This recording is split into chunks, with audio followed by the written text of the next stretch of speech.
Hello everybody and welcome to the Open Premiere Finals here for Overwatch 2 at the NACE Starleague. My name is Warren Jungle God Hammond and as always joined on the mic by LaFon. It's going to be a fantastic day. Only one match left here in the Open Premiere. In fact, the champion to be crowned today, Juggle, as we get set to get underway between ISU and University of Toronto, two long-standing teams in collegiate Overwatch at that. So expectations quite high for the performance. Of course, you've been in collegiate Overwatch for some time. You know what these teams have to offer. And of course, later on tonight, afterwards, will be League of Legends, University of Toronto, again, making an appearance in that one, the Mississauga campus this time around. That being said, we have to dial in for our first game of the night. Again, that Overwatch game. So as we get set, two teams undefeated throughout this. And as we take a gander at the left, I think some very familiar names, even if you don't follow collegiate. Oh, yeah, absolutely. Illinois State, it's been a top program for a very, very long time now, especially in an Overwatch. And so these names, definitely names you're going to be familiar with, even outside, like you said, of kind of the collegiate landscape. Taking a peek at University of Toronto as well, though, there's a few players here that I really want to call some attention to. One of them first is going to be Lan. That's going to be the third name down there, the Chinese characters. They're going to be a phenomenal DPS player to watch out for, right? And I think that's something that Illinois State is going to have to really look to try and shut down.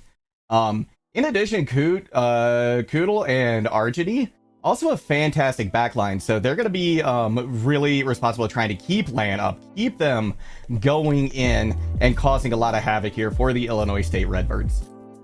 And I mean, as we kind of get in, obviously ISU has played that extra match, so they do have that first, sort of the benefit of that advantage in terms of expectations, right?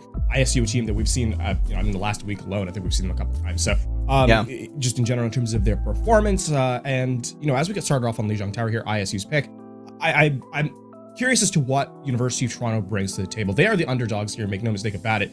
And now it's really about, stepping up and I think trying to force ISU to make, adaptations early. And if ISU is a team that, we have expectations for, Gig, right, on primarily going to be the tank player who I would expect. But we've seen, a lot from him over the course of however many years he's kind of played in competitive Overwatch. So I think, as we get in, it is going to be University of Toronto that has their sort of baseline needing to be recorded more than ISU, sort of having to reply to them.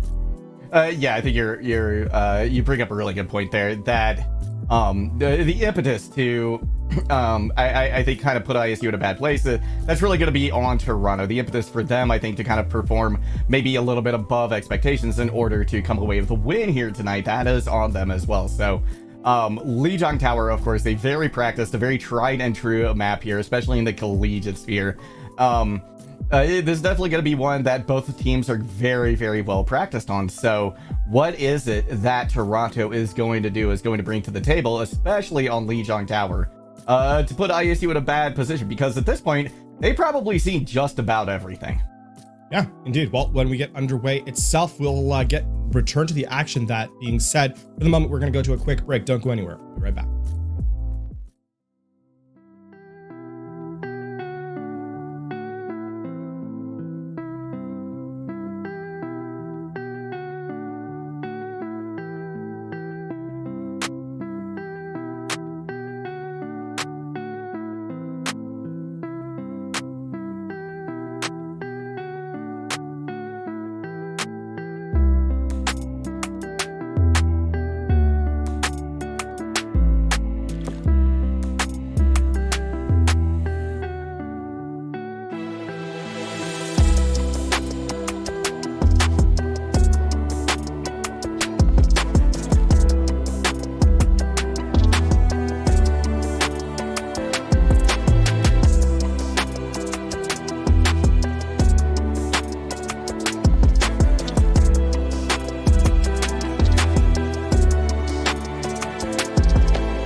Hello, everybody, and welcome back to the broadcast. Thanks for sticking with us during that short break. We were just about ready to bring you the first game between the Illinois State Redbirds and the University of Toronto.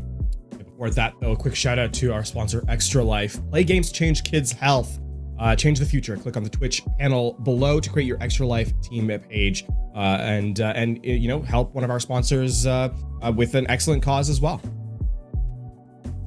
Yes, thank you so much for Extra Life and all of our sponsors for helping bring us the action here today throughout the entire season 2022 and 2023. But let's dial it back in now a little bit to these two squads, because one other thing I wanted to mention about the University of Toronto is that this is a team that while they're well-rounded, they do prefer to play more dive-based compositions. So Legion Tower, that's absolutely a place where I anticipate we're going to see that come out. Probably going to be their first foot forward, unless we end up on Control Center. And I mean, even on Control Center as of late, we've seen more and more, you know, I think adaptations. The big thing, however, is that you need to have kind of a Ramatra in your back pocket. You know, having a rush composition available to you is of critical importance, I think, in this stage of the game, right? We've seen Ramatra end up being you know, the rush tank of choice for most squads. And even as even as Reinhardt kind of gets selected every now and again, I think being able to flex over to the Ramatra, especially after Reinhardt got a couple of those nerfs, is you know, very, very important because of how much utility Ramatra brings with the Nemesis form, and then obviously how fight turning his ultimate can be. Indeed, it's you're almost a one-man army when you get that Annihilation online. So that's certainly something that Gig and the rest of Illinois State is going to have to be cognizant of, as Toronto is going to be running out with the Ramatra to start things off. Lan is going to be on the Echo, which is an interesting pick just considering the Skybuck, but certainly a lot of value that you can have with it. But at the moment, Coco is being pushed back very aggressively. They've gone forward now, though, turning the tides against Illinois State, able to take out Vision. It's going to be a DPS for DPS, but it's quickly going to yield as Illinois State bites off a little more than they can choose, so Toronto will get first point. Not a lot of respect for the damage that a Hanzo could put through from ISU in that stage of the fight, and University of Toronto make quick work of it, get first capture. They have to be really careful around this May. If ISU can get in close quarters, Graythan especially, you know, heading up that wall, isolating likely Coco, is would be a death sentence for the tank player. So the win condition here established, ISU likely to play around the May. And we can see that Coco's respecting that the May pick as well, right? They're not going in very aggressively just yet. They're not popping that Nemesis form until they're sure that that May Iceball is out. And Illinois State is seeing this. They're understanding that they're not quite getting that push that they want. So instead, TP into the back line. Here comes a big wall, though, on a Coco. Graythan able to get them this time around. And now the beam from Vision going to turn the point over to Illinois. Really good start by University of Toronto in terms of identifying the angle that ISU was going to approach from. We saw the Lon take, you know, sort of a back step on the teleport and kind of give up space while still controlling the traffic. However, Coco gets caught out with that pin and doesn't get Nemesis form up in time. Ooh, that's going to be a nice Dragon Strike to try and get things open here for Toronto, but they're unable to follow through on it. Gig goes down very low, though. Dino able to eventually get the pick onto them. So with that, Illinois State going to be forced to back up quite a bit. We do see the wall come out from Graythan to try and stem some of the bleeding a little bit. Here comes a sound barrier from both squads after Ranko goes ahead and uses the amplification matrix 2 to try and keep Toronto from pushing in as aggressively as they want to. Now Vision from the side putting in a ton of damage, is able to find Coco before they can get the Annihilation off. And with that, Illinois State, despite losing their tank early in the battle, holds on. Bit of an interesting look from the University of Toronto. They get first pick off, but don't actually commit to the fight. And now they've kind of just hovered around the objective as Lan gets a duplicate online and then quickly removed as well. So University of Toronto kind of just waste their own time. And ISU are not even forced to use much in terms of resources there, as U of T caught in a final fight scenario with just the Annihilation in tow. And I mean, ISU can lock things down. They have so much crowd control available to them. Earth Shatter, Blizzard, and not much to kind of dodge around it. No, there's not. Argini does not have the sound barrier ready to go. This, just the speed boost, I think, is what they're going to need to use to get out. Wraithen does go in with the Blizzard. Koga still holding on to the Annihilation, 93% to go. Somebody going to have to touch. That's going to be a nice Dragon Strike to isolate a player that allowed Coco to get some value with the Annihilation. They've started to isolate point, but Gig is in with a huge shatter, able to find two, gets a pair with the Fire Strike as well. And now University of Toronto, they're trying desperately to turn things down around, but their tank is gone. They do flip the point, but how long is this going to last? As Wraithen and Reiko still going to be alive. Now it's going to be a last minute dive, try to touch the point, but nobody's going to be able to get there, and Illinois State takes the first sub map here on Lijiang. I mean, even with the ineffective Blizzard from ISU, it's a pretty tough calculus in those final moments. UFT doesn't have much available to them, and I mean, just Shatter, Amp Matrix, Photon Barrier as well. ISU dumps the entire bank at U of T, and they'll have to settle for about 60% earned. So now we head to round number 2 in U of T. See how well they're able to adapt to what ISU looks to be changing up in this second round. This is a little unexpected as well, because we are seeing the commitment to the brawl here from University of Toronto and actually Illinois State going on to something that at least resembles dive a little bit more. It is going to be maybe more of a brawl with a Winston, but that extra mobility is certainly going to be a problem. Again, big thank you to Extra Life, one of our sponsors. Coco gets hacked right at the middle of that. Certainly wishes they had an extra life at the moment, as now Illinois State takes this first control very, very quickly and relatively easily as well. I mean, the passive staging there from U of T ends up punishing them pretty heavily. You just don't have time to kind of follow up on the hack that Lan wants to find, right? In fact, no one's in close. Lan gets a hack off onto Vision, but it's somewhat of a meaningless cooldown used. Meanwhile, ISU, look how much space they earn, and any hack that Vision takes is going to be swiftly followed up on. Coco goes in. Gonna use the Nemesis form to try to get a little bit of damage, but forced to back away relatively quick because all of the focus fire coming in from Illinois State. Again, tries to push in, but just unable to do it. Throws up a shield to see if they can get a little bit of poke around the corner, maybe get something going as the hack comes in onto the back line, but it's not going to be for much as Moving Kush is able to stay with their team, stay safe. Now we've got Kitsune Rush coming out as well from Illinois State. That's going to allow Gig to go in very aggressively. That Tesla Cannon working overtime to get the kills and to secure their second fight win. And a big problem here for U of T is that their Nemesis cooldown is not earning them a ton of space. In fact, it's ISU who usually hits the go button when they see that cooldown activated. U of T, despite having a ton of resources, don't have a ton of space to actually work through it, right? I mean, you have EMP, but you're walking into Visions as well. Oh yeah, Vision's gonna let loose with theirs first.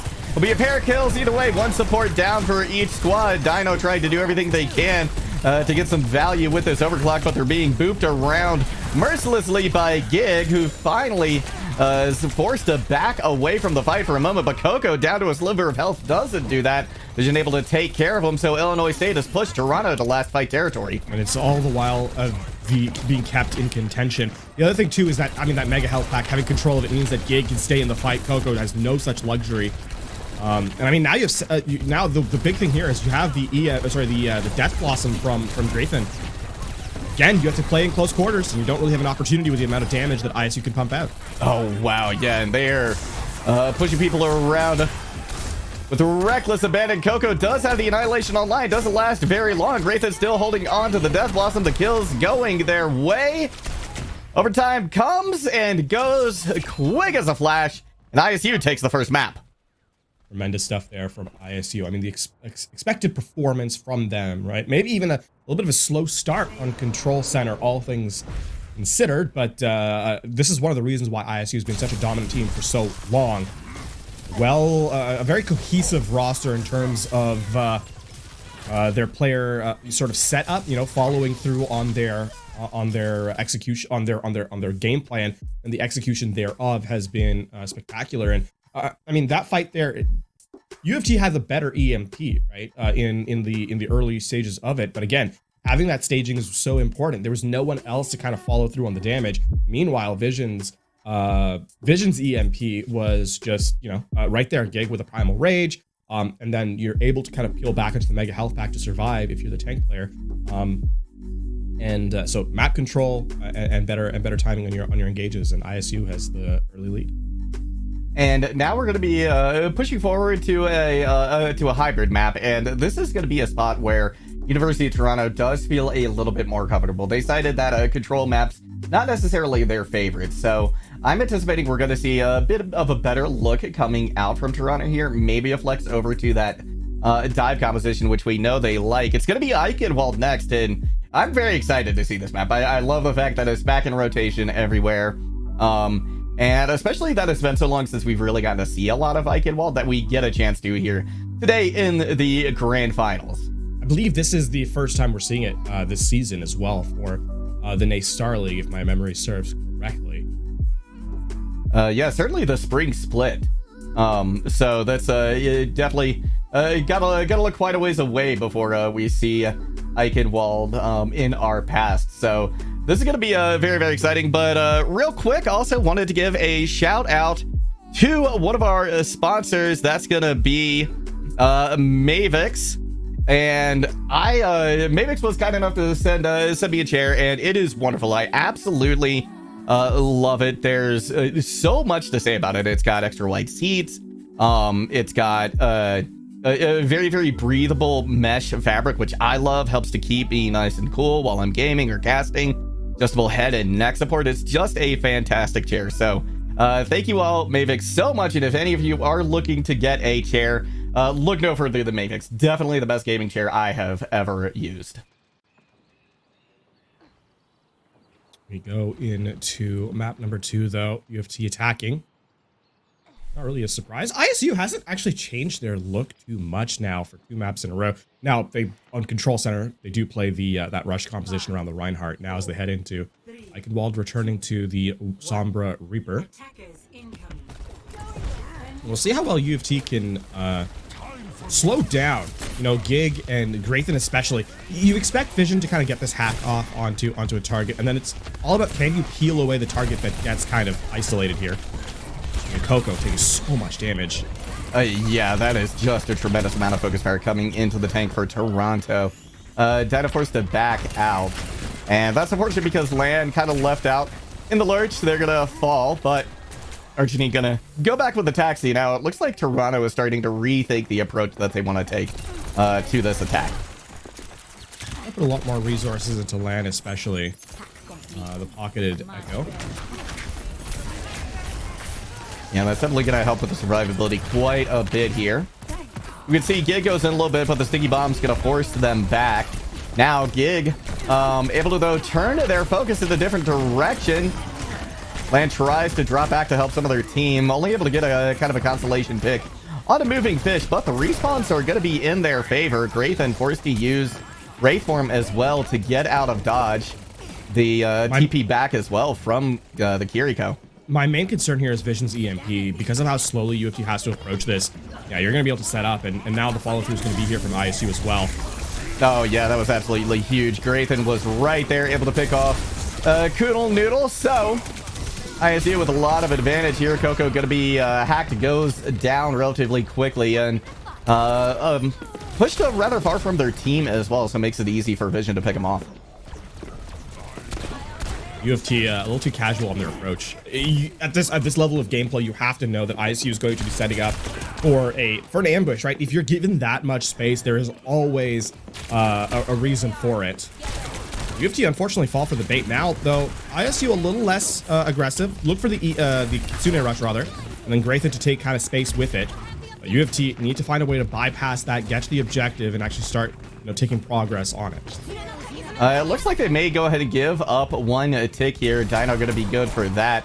In the meantime, though the rest of their team is being picked apart, they're actually going to be able to get 2 ticks on board. So UFT has a win condition on the board right now, and certainly they're hoping to get that last tick so that they can see the second part of the map. I mean, UFT's game plan now changes a little bit. Because they only have to get 1/3 of the objective, You don't actually have to win a fight now. It's all about just buying space while preventing ISU from contesting the point. Drawing them away and then using an ult dump is actually not a bad idea here for UFT. No, I like that idea quite a bit. Dino is going to try and put some pressure on point once again, but the Death Blossom goes in and it finds one. Lad got to get the duplicate onto Lucy. I'm not sure if that was the intended target, but if they can build a quick sound barrier, it could help Coco. But that's going to be a big tool out of their tool chest. The Annihilation finds nothing on that attack. Well, I mean, the idea was there. It gets you another 30-ish%. Not quite enough to fully complete the point, but now a UFT also have nothing. So, last second changes here from their squad. And, I mean, you have to hope that you can get in close and brawl because ISU one fight away from winning this defense out. It's going to be a big counter push coming out onto Coco. Gig recognizes immediately. Graythan follows in a suit, but the point is being contested once again by Toronto. Try to get that last little bit of a tick on board, but Graythan putting in so much damage to the front line of Toronto. Coco just having a hard time getting onto point. Hack comes in onto Coco as well, but there's going to be a Suzu there from Koodle Noodle. Now the point getting capped behind them, trying desperately to take the point, but they get oh so close. 96.8% of the way there, but just not quite enough to see the streets of Eichenwald. At least it is progress earned, though, and progress earned is an opportunity at a win. It's not a huge window for them, mind you, but at least it is something. UFT makes some excellent progress. I like their adaptation, right? The read on what play they want to make is correct in that situation. Unfortunately, ISU a little bit ready for that kind of play. Always have someone back contesting, so they give a lot of progress over, but not enough to give the objective. And UFT now will need at least a full hold to kind of work their way through this and tie up the series. That's definitely going to be a tough ask, just considering how aggressive and how coordinated ISU has looked so far. The focus fire, right? Like the moment that University of Toronto started to push in one direction, started to commit to kind of a plan of action, we could see the entire Illinois State squad pivot in that direction and just focus down, typically Coco, to kind of force them back away from the objective or back behind the choke into safety once again. So, yeah, this is going to be tough because Illinois State's going to be coming out with that same kind of focus fire here on attack. Very, very delicate balance here for University of Toronto. One player going down could herald a snowball very swiftly. Gotta play safely without playing passively. Very, very delicate balance indeed. Yeah, that is a fine line, especially when you're talking about a Winston as well, right? You are very survivable, but only if you play correctly. Dino actually goes down very low initially. Hack goes onto them as well. They're keeping the pressure on.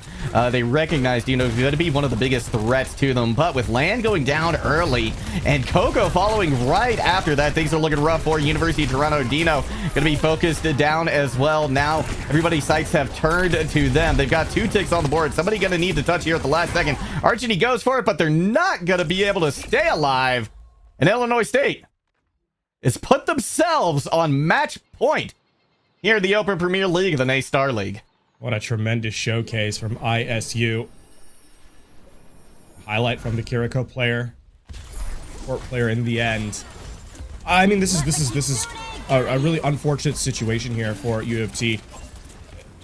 It's kind of a situation here where the read is just a little awkward from them on their way through, right? So, I mean, what more to say? They have to kind of reverse sweep to get themselves back at a chance for the championship title here, because ISU are 1 map away from taking it all. That they are. Our next location is going to be an escort map. So again, this is a place where the University of Toronto feels comfortable, but right now, Illinois State is doing a very good job of making them feel uncomfortable regardless of what they do. So we're going to throw it to a short break, but right after this, we're going to get on to map number 3 and potentially the end of the series. Don't go anywhere.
After a very exciting fall and spring here at the NACE Starleague, it may come down to just one map as we are back from a break.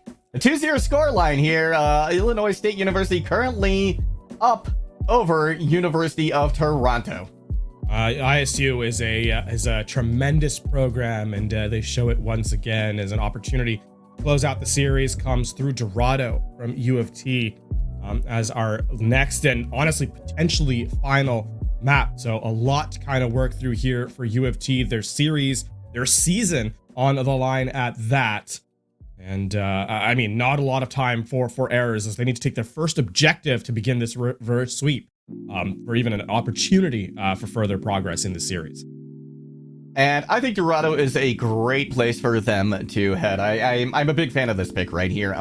A very dive-centric map, so I anticipate we're going to see them at least try to come out on this Winston-based composition that we saw on Eichenwald as well. But it's going to be a little better suited here, I think, on this map, especially from the defense, too. There's just so much high ground that as the defensive team you can kind of control and you just have access to right off the bat. That's going to make things difficult for the attacking squad. Indeed, of course, before we get into the action itself, an opportunity to see the defensive high ground here set up. And Junker Queen from Coco. That's wild. Not a lot of high ground contest here from Coco. Wow. As Land quickly finds out. Targeting the ISU just kind of sitting up here and waiting for an opportunity to poke away. And Dino looking for a good angle as well.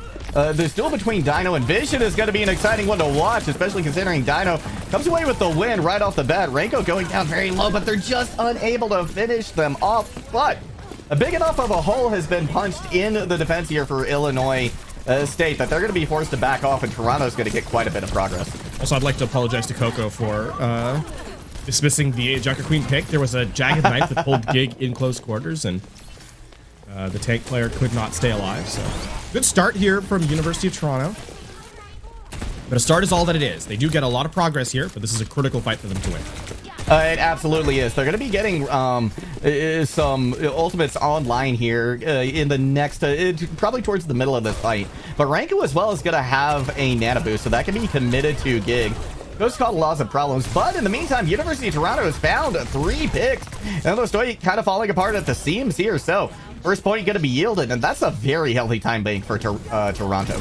Yeah, really impressive stuff from them here, actually. ISU taking this very passive approach to that kind of contest, and meanwhile, Lance slips into the background on the Echo and takes a duel against Vision without any pressure from afar. That just opens up Dino in the close quarters, who rips another headshot here, and this Hanzo, maybe not a lot of damage throughput, but effective eliminations when required to kind of give University of Toronto their first objective.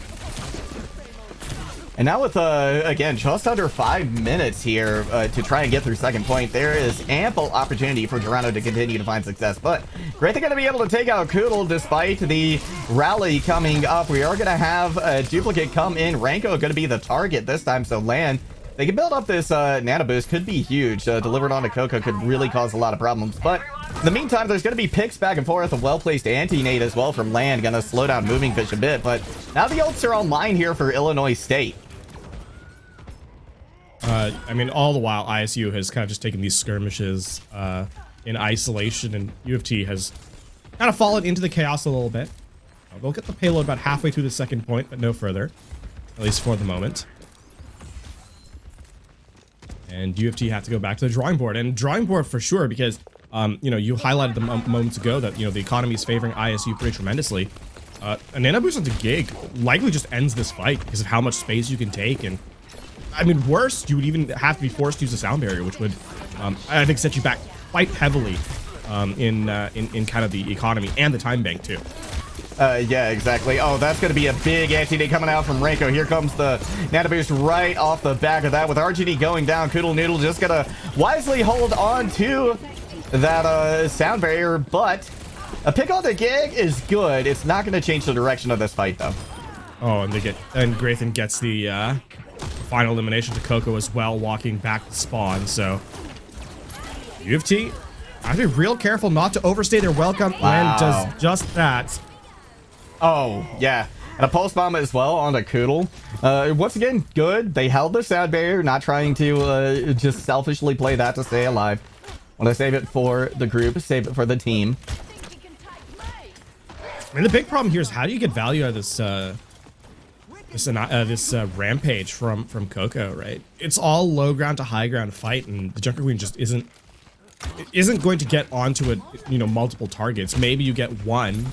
But even then, like maybe an Ana, it's such a tough read to kind of make.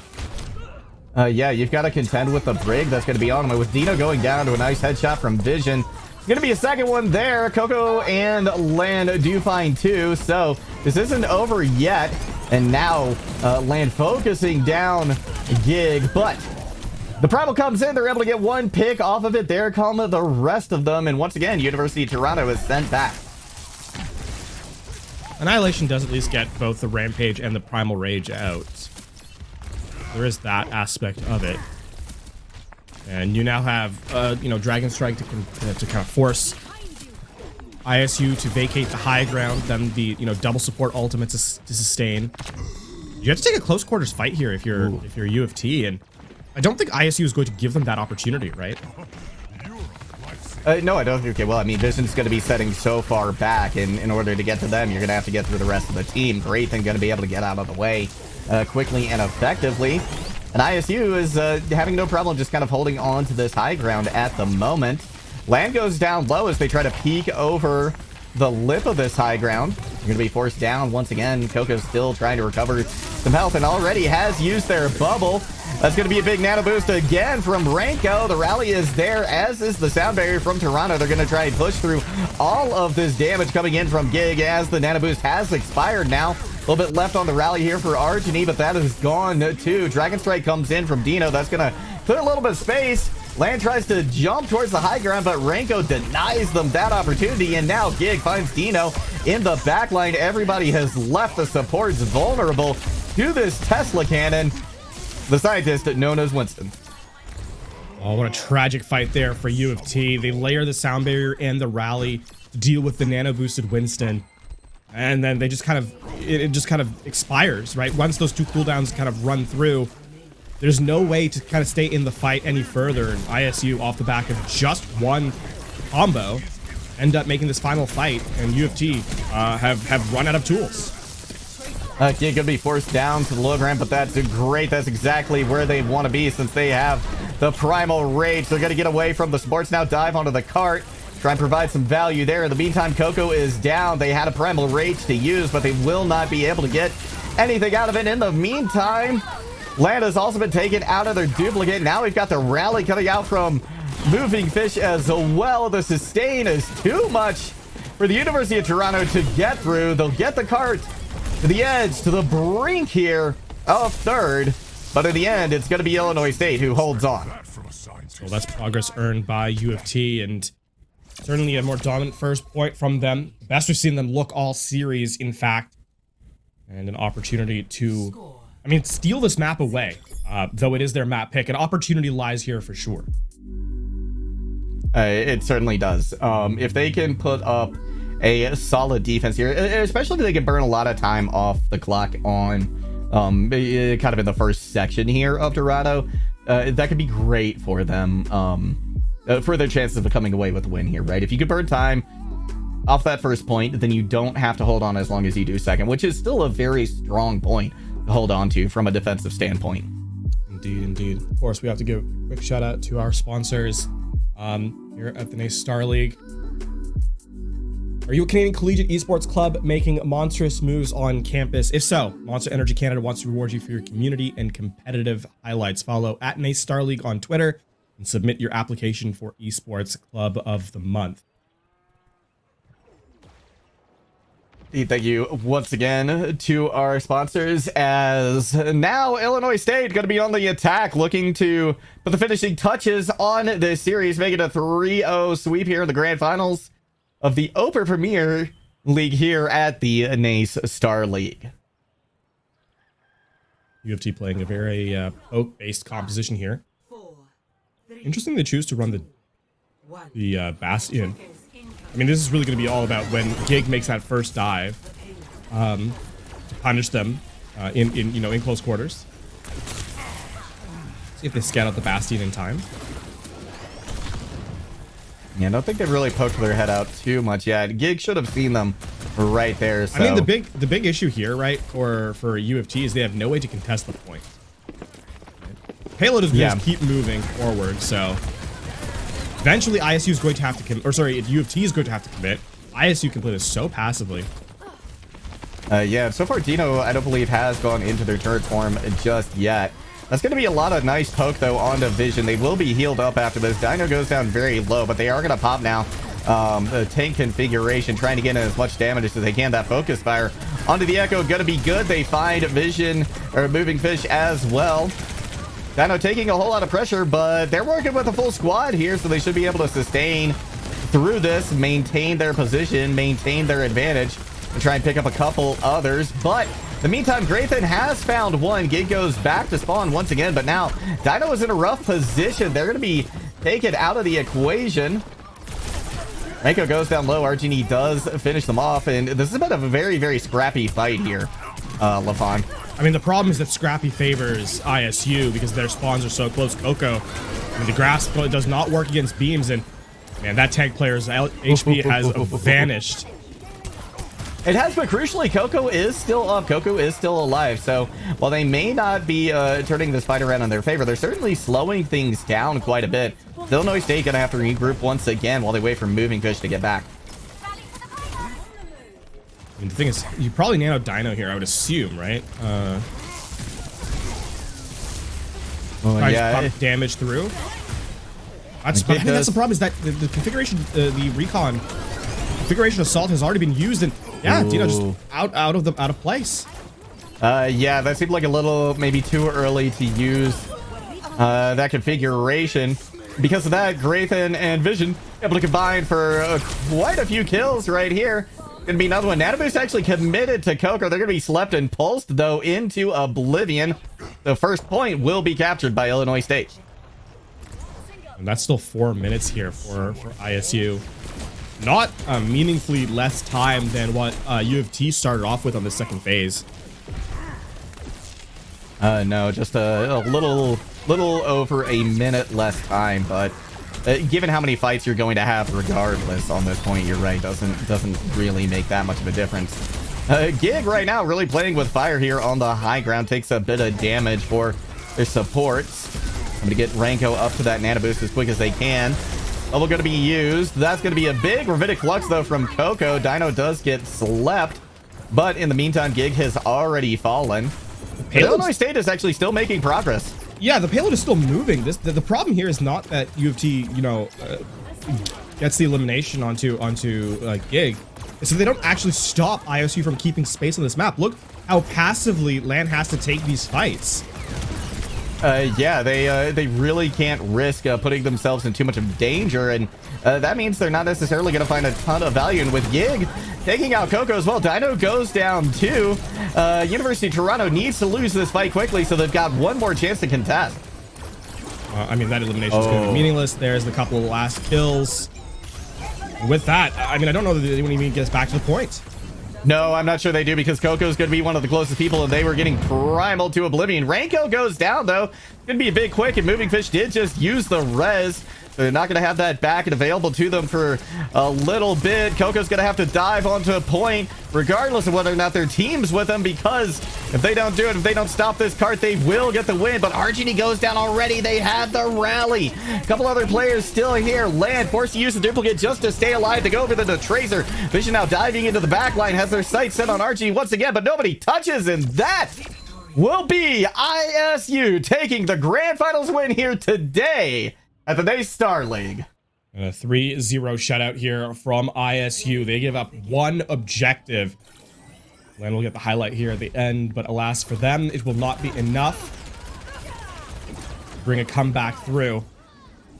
And ISU, I mean, a vaunted program, continues to make their presence felt in collegiate, as they'll be your champions here in the Premier Open at the NACE Starleague 2023 Spring Playoffs. What a tremendous season from them, actually. A year of dominance from the Redbirds. ISU will walk their way to this victory. Yeah, what a stellar program. I mean, we spoke about how strong they have been historically. I mean, this is a program that lost what was it? I believe like 4 players to the Overwatch League in 2022, and had another one of theirs. I believe Luke Meany go over to Maryville, if I'm not mistaken, and so they had to rebuild this roster right from the ground up, and they did it, and they came back in 2023 and took the grand finals. I mean, this is there's just so much to commend about this ISU program. Love to see them finding success here again today in the Open Premier Grand Finals. So we are going to throw it to a short break, but right after that, we're going to see if we can get one of the players in or a coach for an interview. Don't go anywhere. We'll be back soon.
Hello, everybody, and welcome back to the broadcast. Unfortunately, unable to secure an interview from ISU for their grand finals win.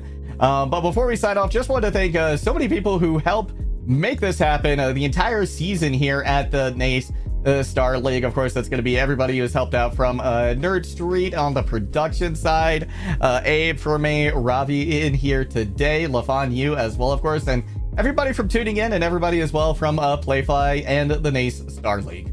One final shout out before we go, though, of course, to our sponsor for this one, Monster. Are you a Canadian collegiate esports club making monstrous move on campus? If so, Monster Energy Canada wants to reward you for your community and competitive highlights. Follow at NACE Starleague on Twitter and submit your application for Esports Club of the Month. Well, once again, thank you all so much for tuning in here today. That's going to be us signing off here for the season. Thank you all so much for being with us, for tuning in every single week here to this year. And of course, the action is not over just yet, so stick around. There's going to be more esports coming your way, but for now, that's going to do it for us. GG's, and see you next time.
And welcome here, everyone. We're excited to be here with some League of Legends action. You had Overwatch earlier in the day, and now you get some League of Legends, slowing down the pace of the game, but hopefully the excitement is still there. Very, very excited to be here for the Open Premier group. This is going to be the grand finals, and I couldn't ask for a better time. It is University of Toronto, Mississauga versus University of California, Irvine. Both these squads roaming in as the first and second seeds, and I couldn't ask for a better matchup. Sochan, how you doing today?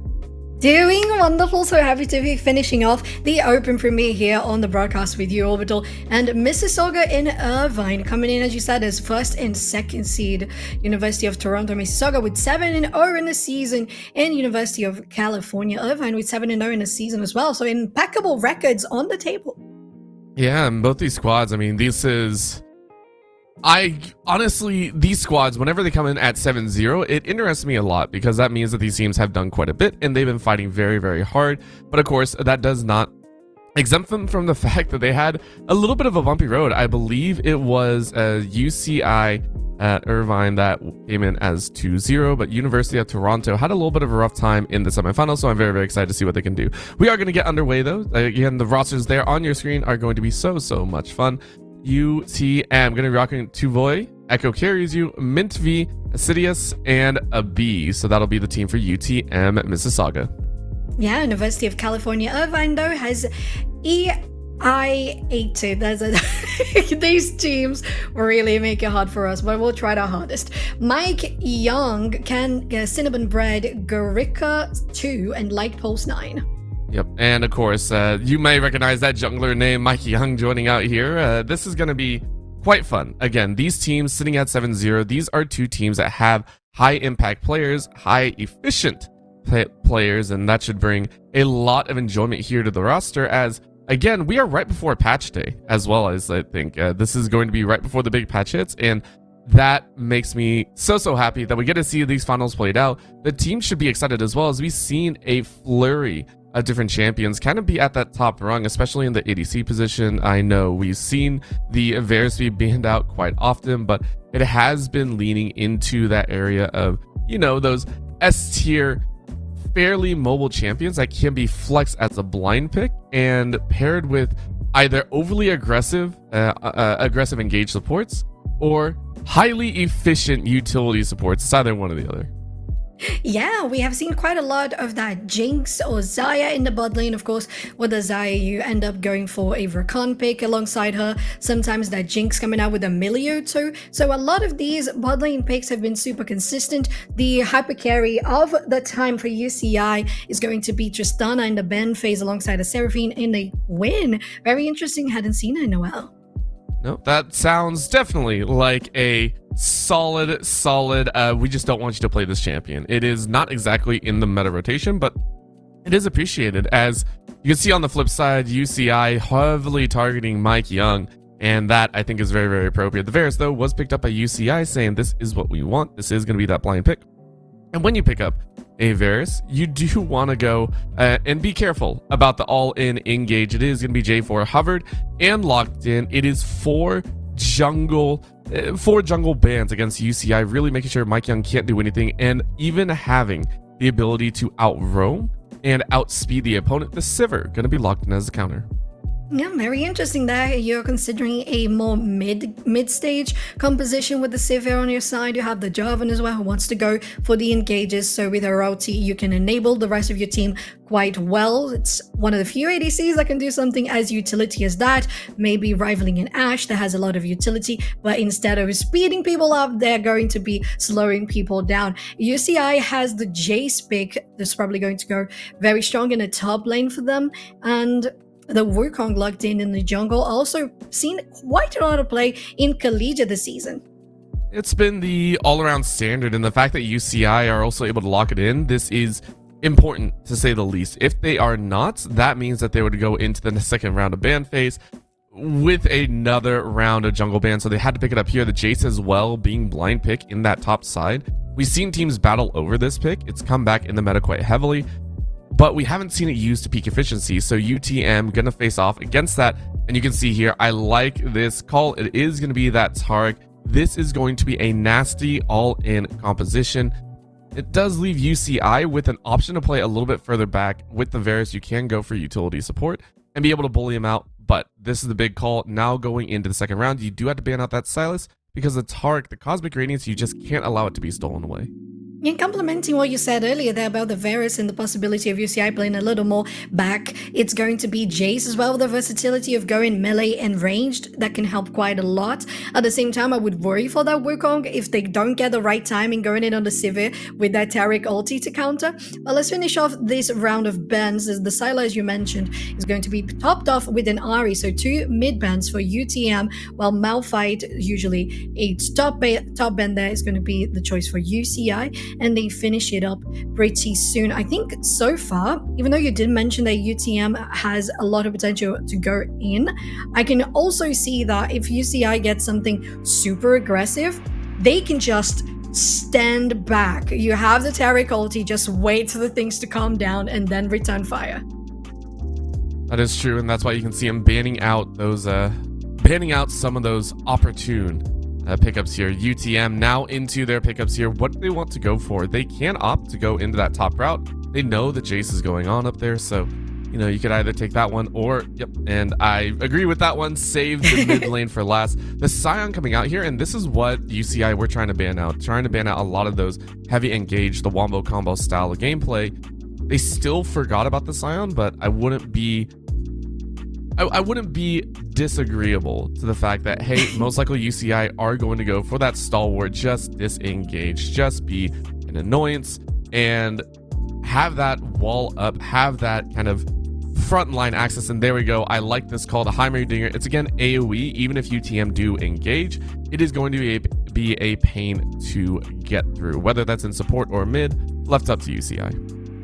And I agree with you there so much, Orbital. You have a composition that can get things stalled. So if you have a nice placed ultimate by the Taric, you can just stall. There you have it. Mid lane is going to be Lissandra, the other champion that can definitely stall in that kit because of being able to ulti themselves. They become invulnerable, and with that, you can just have the turrets from Heimerdinger all around protecting the rest of the team, protecting that Varus, protecting the Jace until the Jace goes in, if you're more comfortable in finishing things off on those fights. So I love it a lot. And UTM getting that Scion on the top lane, it just suits that composition. As you said, the Karthus is looking to go in the mid lane. I haven't seen a Karthus in the mid lane in a very, very long time. I mean, it could be, if you really want to be annoying, it could be in the jungle and just say send J4 into some craziness. But I do agree. I think the Karthus is in that mid lane. And it's a hard pivot, right? You take a look down the role of UTM, it seems like everyone wants to go in. That's the call. And it's going to be quite hard to actually get Karthus to go in alongside him. Karthus is considered one of the base slowest members. I think it's not considered a great champion to engage, but the ulti, the Requiem, is actually what you're looking at. Very, very strong, very much in line with those kind of, with the wombo combo. This is going to be a heavy damage composition in the mid to late game if you allow it to get going. So that is what worries me quite a bit. And I mean, I'm going to be very, very comfortable. I'm going to be excited to watch these two teams either play it out for the long haul, and you should be too. If anyone out there, though, is a little bit uncomfortable, maybe needs a new seat or anything like that, Mavix does have you covered. Mavix is, of course, the official partner of the NACE Starleague and was featured as one of the most comfortable gaming chairs out there on sites like Tom's Hardware and Tech Radar. So if you're interested in looking for a new seat, go ahead and check them out and click on the Twitch panel down below to get $55 off your next purchase. And remember, Mavix is that future of gaming. Looks so clean. So if you are going to go ahead, put in an order, go ahead and do that. We have a little bit of time as we're going to go to a very, very quick break with the NACE Starleague finals for the Open Premiere. Don't go anywhere.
And welcome back. We are going into game here shortly. First game here with the Open Premier Division, and this is going to be a fun one. We have on the side of UTM a very straightforward facing composition outside of the cards. This is J4, Sivir, Taric, Sion taking that one, and then UCI a little bit more of a scramble comp. Not exactly scramble in terms of, you know, they had to just pick random champions. It's more along the lines of they are able to be very, very scrappy. The Varus, Jace, Wukong are going to provide a trifecta of damage, and the Heimer and Lissandra being a little bit of that control back to the team.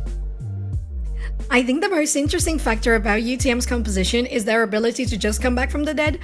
You have the Karthus, still alive after he's dead. Sion, still alive after he's dead. Taric, which makes you go invulnerable, and then you're kinda alive when you would have been dead. So I think it's very interesting what they have going on the side of UCM. Super focused on the mid lane to late game fights. The potential of going in, as you said, is enormous. UCI has different perspectives on how they want to go about the game. It's definitely going to rely a lot on how the Wukong can impact the early game, if the Jace can stand alone against the Sion in the beginning, and how the mid lane is going to go, because in the bot lane you have Taric that, if they have a good comeback and help with the Jarvan, they can get nice engages in the bot lane. But also, here's a Varus, he can just stay very safe, being in the insane amount of range that they usually are, and Heimerdinger just making sure to zone and get some nice spacing for their ADC. And I like how the teams are very much, I want to say, focused on different aspects of the game, right? You take a look down the line on UCI, the focus does feel like it's going to flex into that top side with the Jace, with the Wukong, those two.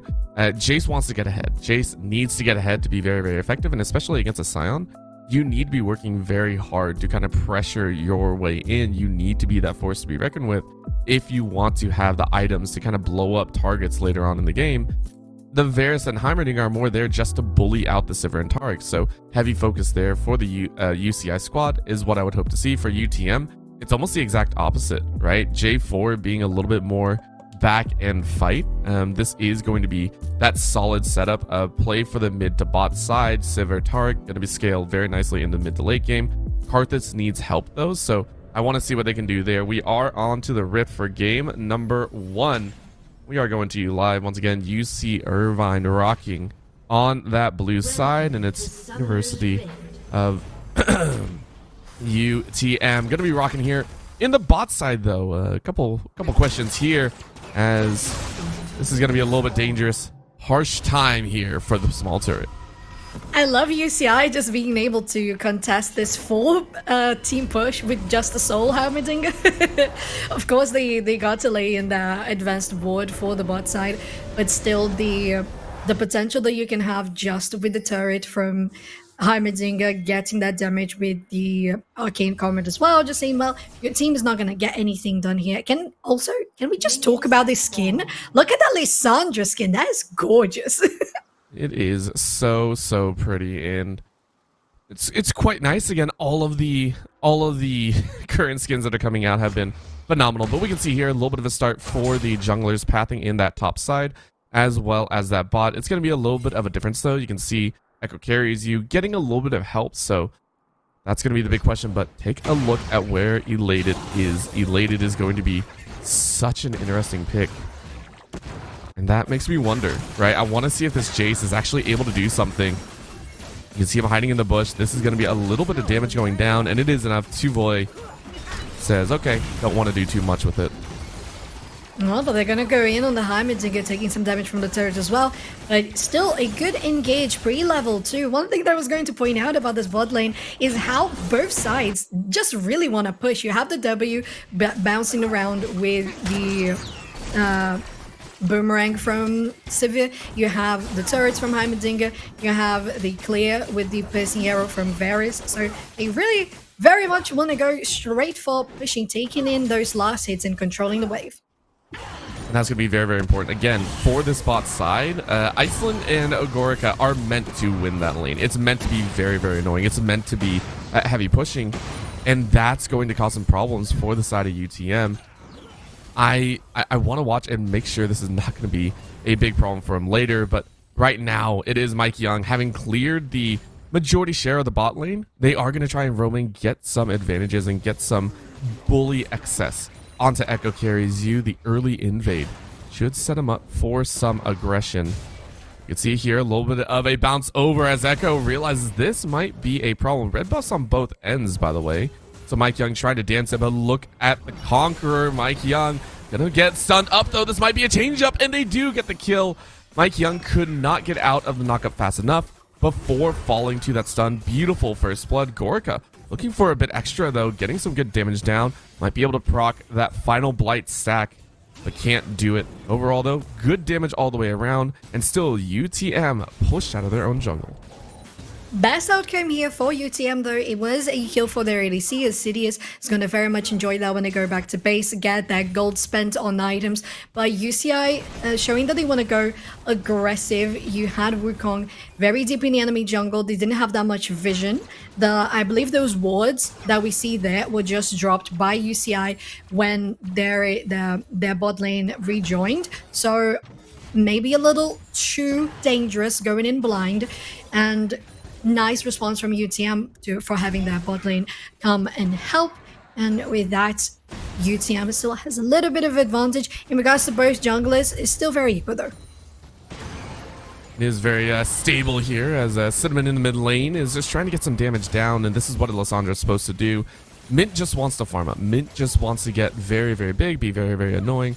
But for right now, it's playing smart and safe. Now at level 3 on the bot side, though, both laners are going to be unleashing the full weight of their power.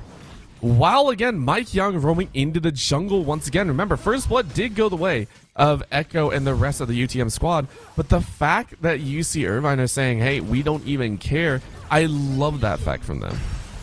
Super aggressive indeed, but it's going to be Gorica that pays off for it. One last hit, the flash forward with the ignite is going to be the doom of their ADC, but the turn back kill for MikeYeung on the Sidious was definitely something that UCI would want from that trade.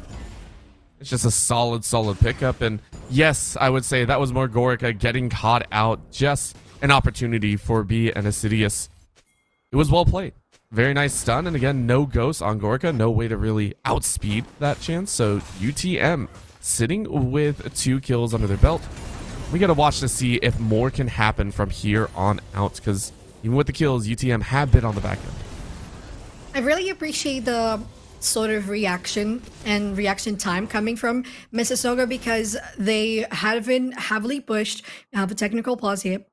So let's dive into this analysis real quick. You have UTM being able to defend those entrances.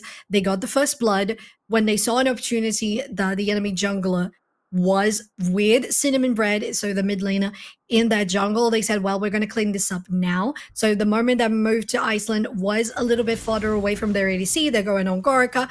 They use all that they have. So Flash, Ignite. You have Sivir also out of Cleanse. So there's going to be huge for UC Irvine to come back and retaliate. But still, UTM showing that even though you mentioned that they're a little bit behind, they are still managing to get some proactiveness out of those fights. It's very, very powerful, and hopefully they do live up to your expectations there. So that is a hope and a prayer there, because again, this is game number 1 in this series. It's still a lot of time to be said, but no one wants to go down in game number 1. No one wants to have their lifeline cut away that early on. So now, again, as we move past the first few minutes and teams do shake out, we can see the CS differentials coming into play here, right? Mainly in that top side. Elated has been playing this properly and that is going to be 20 CS lead for them. But this is the main thing, a B and a Sidious saying, hey, we're going to fight you out. That is going to be a little bit of that little bit of that slow, but now the turnaround Gorica says, hey, this is ours. One last that takes it, and now the minion wave is going to take it home. That's going to be the kill, and Iceland saying, this might be a little bit dangerous, but Mike Young saying, I want a chance as well. There is no flash, there is no nothing, and the bot from the staff takes home a 2K. Yeah, lovely there, coming up from both teams, I would say. You had very aggressive possession of the lane from UTM, but you know how much that piercing arrow can do. Gorica exploited that really well as well. Moved to Iceland, had a nice flash, getting away from danger, and just keeping the enemies caught in between the minions. Unfortunately, their ADC did go down, but it was a very nice trade so far. You have a UCI support with 0 deaths but 3 assists, so very nicely done. And overall, what you were mentioning about the farm, it has been super equal overall, and I think the difference until that fight in the bot lane, the only difference that was making the gold differential grow for UCI was this top lane. We have seen the later do so much. Oh my god, they steal it! Mike Young says, give me that chance, and now they're going to try and turn it around. Mike Young getting out of harm's way, but the flash to follow from Echo, it does lead to a powerful blow, and it leads to a cleanse out of UC Irvine. They are melted. The steal was worth it, but the resounding deaths afterwards, maybe not so much. Yeah, that's something that I have been saying since the beginning of the game. First minute, UTM being able to get things back when UC Irvine has been able to get the first step going. So even though it was UTM starting out the Dragon, the first step going was UCI stealing it. So they said, well, we lose the Drake, but we take your whole team with us, and that's going to be as much as they can do. Oh, excuse me, Tuvois. Is that a Slitherer health? Jesus. You see that Tuvois still has a minor piece of health. Still has it, just so much. But elated. This is the lane matchup. This is kind of what was expected when the Scion was picked up, and UTM picking into it understood this issue. So playing into this fact, they understood that the Scion will be for late game as long as elated does not get a whole lot of kills. I think they're quite happy about that. They're going to say we won that lane, and we're going to have power. Really, it is about getting the rest of the lanes ahead. It is about getting Mint ahead in this mid lane, and they do have 2 assists, so that's not too bad. Bot side, Assidious 3, 2, and 3 being a powerhouse there. Things are looking good for UTM. Iceland still playing pretty far forward, though. You got double the kills here for UTM. They're positioning for this first Herald of the game, trying to scout around, see if there's any vision to sweep, to detect. They managed to get eyes on the Wukong, but damage is going to stack here. Assidious uses that shield, but the timing is going to be nice, but the dodge from Assidious will be as well. Very, very tempered, and we can see here now that even on this bot side, it's just hard pressure, but you see Irvine looking towards that top side, already rotating up the Lissandra and trying to take this Herald, so I do appreciate it quite a bit. And hey, look, the bottom and mid, little bit of an issue, so let's make sure we try and get all these global objectives. We'll choke out UTM, and now it's a chance to fight back. This is going to be the fight in, though. That is a solo jungler that gets annihilated, and now the Scion comes right through, says, hey, I'm just stopping by. I'll see you guys later. 1 kill, and the Herald will be going UC Irvine's way. Drifting away is Tuvois there on the jungle. It's gonna be a very easily picked Herald for UC Irvine. As you said, they had some vision. UTM was also trying to scout around and see who was going to be aggressive or not. Unfortunately, they did not have anything to counter back the potential that you have with the damage from Elated very far ahead compared to Tuvois. Look at this 1v1 just exploding in the top lane. You had mid lane with Lissandra, of course, always going to be incredibly helpful when she has the ultimate going. So very easy for them to win, and they did so. It's going to be Mike Young going for this bot lane to get some pressure there instead. Oh god. I mean, Elated has been trying this hard in the top side, just trying to bully out Tuvois, and Tuvois has just not had the greatest time because there's been no help as well, right? Echo and Mike Young have really floated into that bot side, which I think is appropriate again. But that's going to be, oh, the shield being up. That's so good. Elated is just kind of mad now, saying, I want to get that farm, and that's going to be the flash forward. Just a simple kill. does have enough mana to push back. There it is. And in comes the Requiem looking for a kill on the top side, but it's not going to happen. Instead, it's a chance on the bot lane. And look at that, even through the Cataclysm, they're going to turn it around. And Echo goes in. The stun comes out, but it's still a trade back. Iceland slowly becoming the carry as Gorica has not been allowed to play at all. 1-4-3 now. Oh, 1-4-3 definitely feels very, very hard for UCF Vine mid lane. Mint trying to get that wave out of the way. Cinnamon Bread kiting out the Qs, but Mike is in the bottom lane. It's going to be Tarek ulti used. Oh, before it gets popped. And I mean, this is solid. Again, Mike Young and Echo have been playing on the bot side, yes, to get kills, but Mike Young has been getting it at a much heavier rate. Now in the mid lane, though, Cinnamon Bread not going to be enjoying that one. That's a flash over the wall, and the final defile takes him away. That is Mint getting a solo kill in the mid lane. I will say, though, Orbital, the amount of well-timed skills that we have seen in this game is absolutely amazing to watch. Elated gets slowed down here, because that would definitely have been a kill otherwise. Scary the top laner for UCI is, but so far you had that attempt at least on the W from the Lysandra trying to escape. Didn't quite work out, but still very well timed on the ulti. Bot lane has been a festival of well-timed shields for Sidious, well-timed ultis from Gorica and arrows as well. Blue team gets the second Drake of the game, and that's going to be very important for them, building that still slight but 2k gold advantage. And both teams, and on every turn, being very, very matched in their aggression. It's been appropriate, but the aggression comes in such different forms. UTM has only had aggression in the kill range and has only really gotten them in the bot side. Assidious and a B are going to have to be those main carries. And look at that, Echo knows it. Echo is just hardcore camping this bot side, and it's always going to happen over and over again. Gorica getting lit up here, but it's a trade again. Remember, at this point, Gorica is a glorified support. That is going to be a flash out of the way of that stun. But Assidious had to run away, and that's going to be the big ulti. Iceland just got it to come back up. But with all the fighting on the bot side, I feel like UTM are starting to miss out. Mike Young slowly pulling away in that farm category. Still, I really appreciate the pressure that they have going there. So, as I do here in the top lane is going to be Cinnamon Bread as well joining the fight. Yes, it is. This is easy work elated with the long-range dunk of sorts. And Tuva is now dead. You now see that you are dead as they go down for a second time in the top side. Oh, I see what you did there, Orbital. And I see here with my little eye, Cinnamon Bread trying to get the minions area beneath the turret. But overall, once again, I think that play in the bot lane only came to success for UCL Vine because of the dodge from Gorica in the stun from Tarek. There was a dodge there. You managed to keep yourself alive for at least long enough to charge up your arrow. That was what had damage enough on the board for your support to finish off and trade out the kills. It was even almost going to be a double kill for Iceland as just the last final bit of shielding. Oh, it's not going to be shielding now. No, it's not. It's going to be the Radiance coming in here, and Iceland does burn and die. This is what UTM are playing for. Again, get the kills, get the value, and get the win. It's not going to stop every time that Requiem is up, but you see what they are planning to do with those ultis, and they drastically needed Iceland dead for that. Oh, and Elated is going to be positioning here for the bottom lane.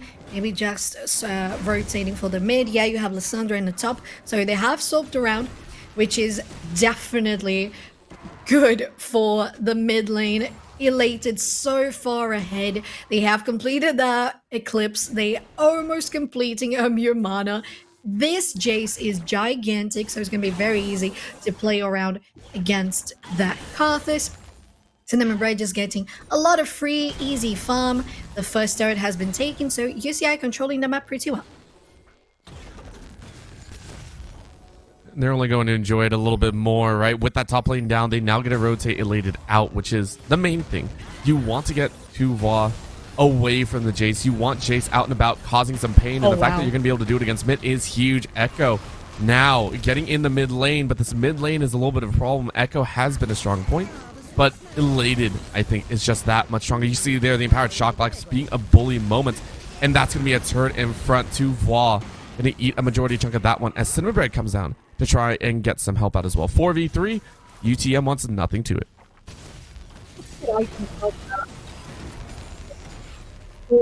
The armor penetration as much as that can do on a Karthus, for example, even on the Sivir, if she mistimes the shield, is just huge. We have seen the damage that they have done so far with Tuvois, supposed to be a super tank, but well, if you got armor penetration, then you are good to go. I mean, you get more and more of it, but there's only so much you can get, right? Tuvois is going to be a pain in the butt later on for these squishies, and I'm actually really surprised that we are not seeing any sort of HP or true damage shred here. You can take a look here, right? For Mike Young, that's the only one. The Divine Sunder is important, but Gorica going with the with the Immortal Shield Bow, and Cinnamon Bread going with the Everfrost, just saying this is actually the most important factor. This is going to be that CC lockdown is going to be most important. But they don't have any shred. I want to see HP shred come out just to deal with that Scion, maybe in the AP form for the Varus. Yeah, that's very possible. Although you do have the Varus with the shield bow, so going for a more attack-based auto attack, there you go, based build. We have 5 seconds for the Drake to go. You see Irvine getting the preference, getting the priority in the river. Again, they have the vision. They're getting the turrets placed as well. That's going to be very nice to zone them out. And of course, with the blast gun, you get your way over. Iceland just trying to set down the turrets and be a pain in the butt. And there we go. That is going to be an ulti, though. Cosmic Radiance comes down, but you still kill the target very, very early on. Echo, though, goes a little bit too far forward, and the rest of the team cannot follow up. Out comes the Chain of Corruptions and locking into Voile. Yes, you try and get your way out, but you are very low. That's a flash forward, and that's going to be a catch well timed by Cinnamon Bread. And the rest of the team is to follow. That's going to be a quick 2 kills and a dragon to boot for UC Irvine. Oh, very unfortunate there for UTM as they left Lissandra with so little health. They're gonna be dead here as Sidious against that support with Ignite, and Elated going in deep into that turret, diving in, but still alive because the minions have arrived. They decided to just switch their attention to the Drake. It's going to be the 3rd one for UC Irvine in this match, which is absolutely huge. So far, taking all objectives from day one. Have not stopped either. This has been a phenomenal time for them, and we did say right at the beginning UTM were playing for vastly different things. They have been playing for vastly different options here, and because of that, I mean, it's just they're a little bit uncomfortable with what's going on right now. UC Irvine are trying their best, or UC Irvine are doing their best in gathering the outside resources. Every time they got a kill, they were getting something else behind it. And I really, really do like that. Cinnamon Bread has been a pain in the backside as well. 2, 2, and 2. Looking for even more, as now it is Echo having to flash away from that stun from Iceland. So much pressure coming from UC Irvine. As you said, the numbers don't lie. It is translating now into finished up items. It is the 2nd finished up item for the Jace. Huge. On the hands of Lissandra, you also have the Oblivion Orb as well, and with that they're just going to be able to thread into the enemy backline and whatever comes along with it. We apologize for any technical difficulties coming your way. The game is going to be right back, but Orbital, I still think there's so much that UTM can do, but they need to pressure out for those objectives, right? They're just giving and and at one point it's just going to end. Yeah, this has been the case, and you saw why they were targeting that jungle so heavily. By the way, this is why, honestly, Mike Young has had a phenomenal impact in this game. Has not stopped the aggression since minute 1 with that steal over the wall. Yes, he gave up a couple kills, but that's fine, right? This is a composition that rolls forward further and further, and for the side of UTM, they're the ones that need to scale out towards the mid to late game. So you see Irvine took advantage of that. They took advantage of the fact that the rest of UTM were not going to be able to play towards that late game, that they weren't going to have that beautiful time. And you can even see it here. This is going to be the bully moment, and all 5 dogpile onto Duvois, who is dead once again. Yeah, dead once again. It doesn't matter how many times, they can still survive a couple of seconds after death. They are still going to die. Cinnamon Bread going in with ulti full on Sidious, but Elated hasn't been able to finish them off. chance at all. This is ridiculous. The Cosmic Radiance coming in so late as well. And the Piercing Arrow not going to find a kill. That's a very nice spell shield. But again, it's just too good. You see Irvine playing around these ultis and playing around these small picks so well. They're doing it good. They're doing it well. Going in for the Baron as well. They have 5 people available. It's going to be the Requiem taking their health bars down, but there's still so much damage that they can do. It would have to be a steal, but no jungler is around. Blue team has lane Baron Asher. It's just too easy. And now with all 5, I mean, the door's open to them. They can do whatever they want. Not just that, the Baron timer will also overlap with the upcoming Drake. So this is UTM just kind of bleeding out here. They got to make one last play. They were doing it earlier on the bot side, but I still want to see them, you know, kind of play super heavily later on. I want to see him just kind of throw caution to the wind, just go ham for something. And we hope to have that happen soon. Again, at this 21.5-minute mark, it's a lot of questions on the line. And in this game number 1, it feels like UC Irvine will have a major step up. I think one question that we can pose as well is the decision that they put there for UTM having the Karthus in the mid lane. I don't think it really complements the rest of the composition. With Sivir, with Taric, you want to go in, you want to have the movement speed, enable the rest of your teammates with their ultis, Jarvan as well, Sion, and then you have Karthus just using Requiems because, well, if you do get in range, it would be a little too dangerous because you're so squishy and Elated is so ahead. So very, very hard to fight a composition like this as they push in for the tier 2 bottom lane. And this tier 2 honestly shouldn't last too long. A B is going to try and go up and stun. But with 4 hiding out here, they have to be worried. As soon as it falls, you know Cinnamon Bread is going to be ready to fight. Topside tower gets decimated so quickly. And that's going to be a flash forward. This is Elated saying you don't get away. You can't run from that grudge. And it's just another blow. The 5th death in a row for Tuvois, who has had a rough time even with a counter pick. Yeah, it's definitely due to the aggression you mentioned from the very first minute for Mike Young. He has been incredibly predominant. You have here the W going in from Lissandra, but they decide not to go in too aggressive. It's going to be Echo doing it instead. Yes, it is. And I mean, it's a last-ditch effort. They didn't have their 5th member, though, and because of that, they will burn the turret from the Heimerdinger, causing so many problems. Piercing Arrow lands on the backside, and the slow once again on Mint V means that it is a win for the side of UC Irvine. They now get full access to this bot side. Mid lane was broken long ago, and honestly, top side could as well. Little bits of a safeguard trying to go in, but Cinnamon is able to dance around it, so they're able to survive, and no one else falls. Bot side inhibitor is going to collapse. It is now full lines ahead, and that's going to be some problems. In comes the ulti. The Requiem Elated lives for a slight bit longer, but at least the Karthus gets one. In comes the thumbs up emote from Elated. Oh my god. When I saw Requiem charging up, I said, well, this is the moment that UC Irvine might have noticed that they overstepped their welcome in their base, but it was fine. It was fine. Just the dog with the flames in the background. It was fine. And with that, they have conquered 2 inhibitors in the enemy base. They've taken out the soul. And with so much ease, right, Orbital? They have taken everything so far. Looking at the objectives board, you have 4 of the Drakes, 1 Baron, 8 towers, and 10k gold ahead. So far, UTM still fighting to get any gold back from the objective bounties, but nothing really able to happen this far.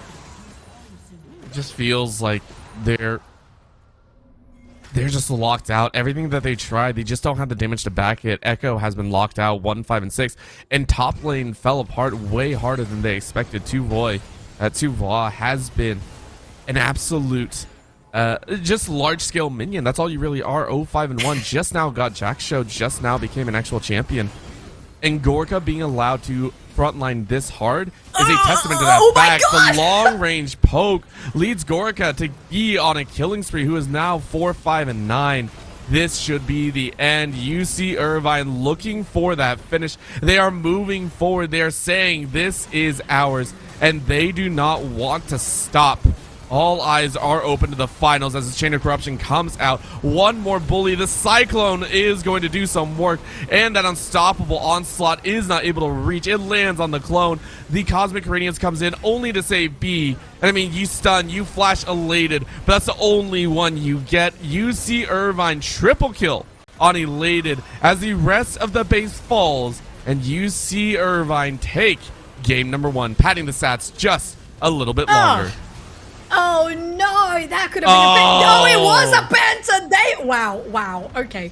That is such an incredible screenshot that you could have. It's the victory, it's the pentakill in your first game of the best of 3 of Grand Finals of Open Premier NACE Starleague League of Legends. And Orbital, I think they really did everything they had to do. It was a comp that could be aggressive, but at the same time, that could just be aggressive from a distance. We have seen the damage coming out from that Varus and the Jace, and it just makes sense why it has been banned so frequently.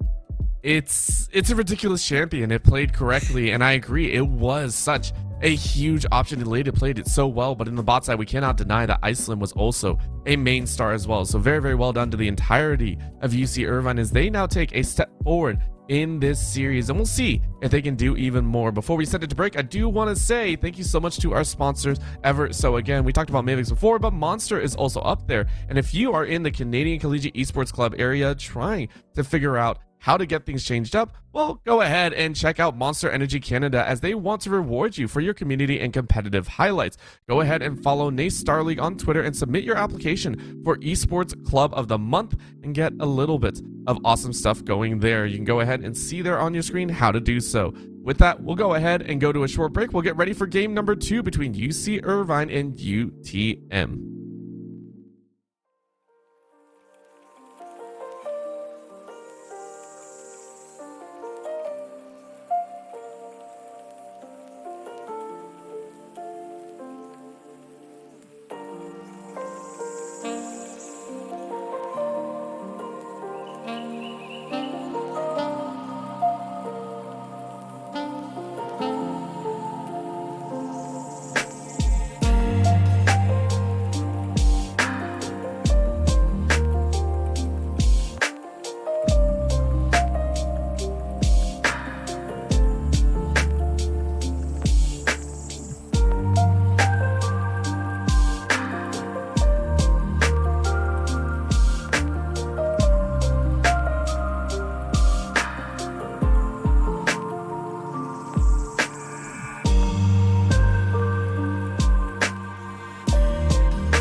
And welcome back, everyone. We are getting ready for game number 2, and game 1 was Spice. In the early stages, UTM came out with some fire, but that's all it really was. It didn't burn as hot as we expected. They had some good picks in the bot side, a very nice pinch onto Gorica, but it was UC Irvine that came out with a much stronger play. From global objectives down to the kills, it seemed they had everything on lock. They had the gameplay, they had the strategy, all focused there on just being so good in the mid stage because you had good dominance in the beginning.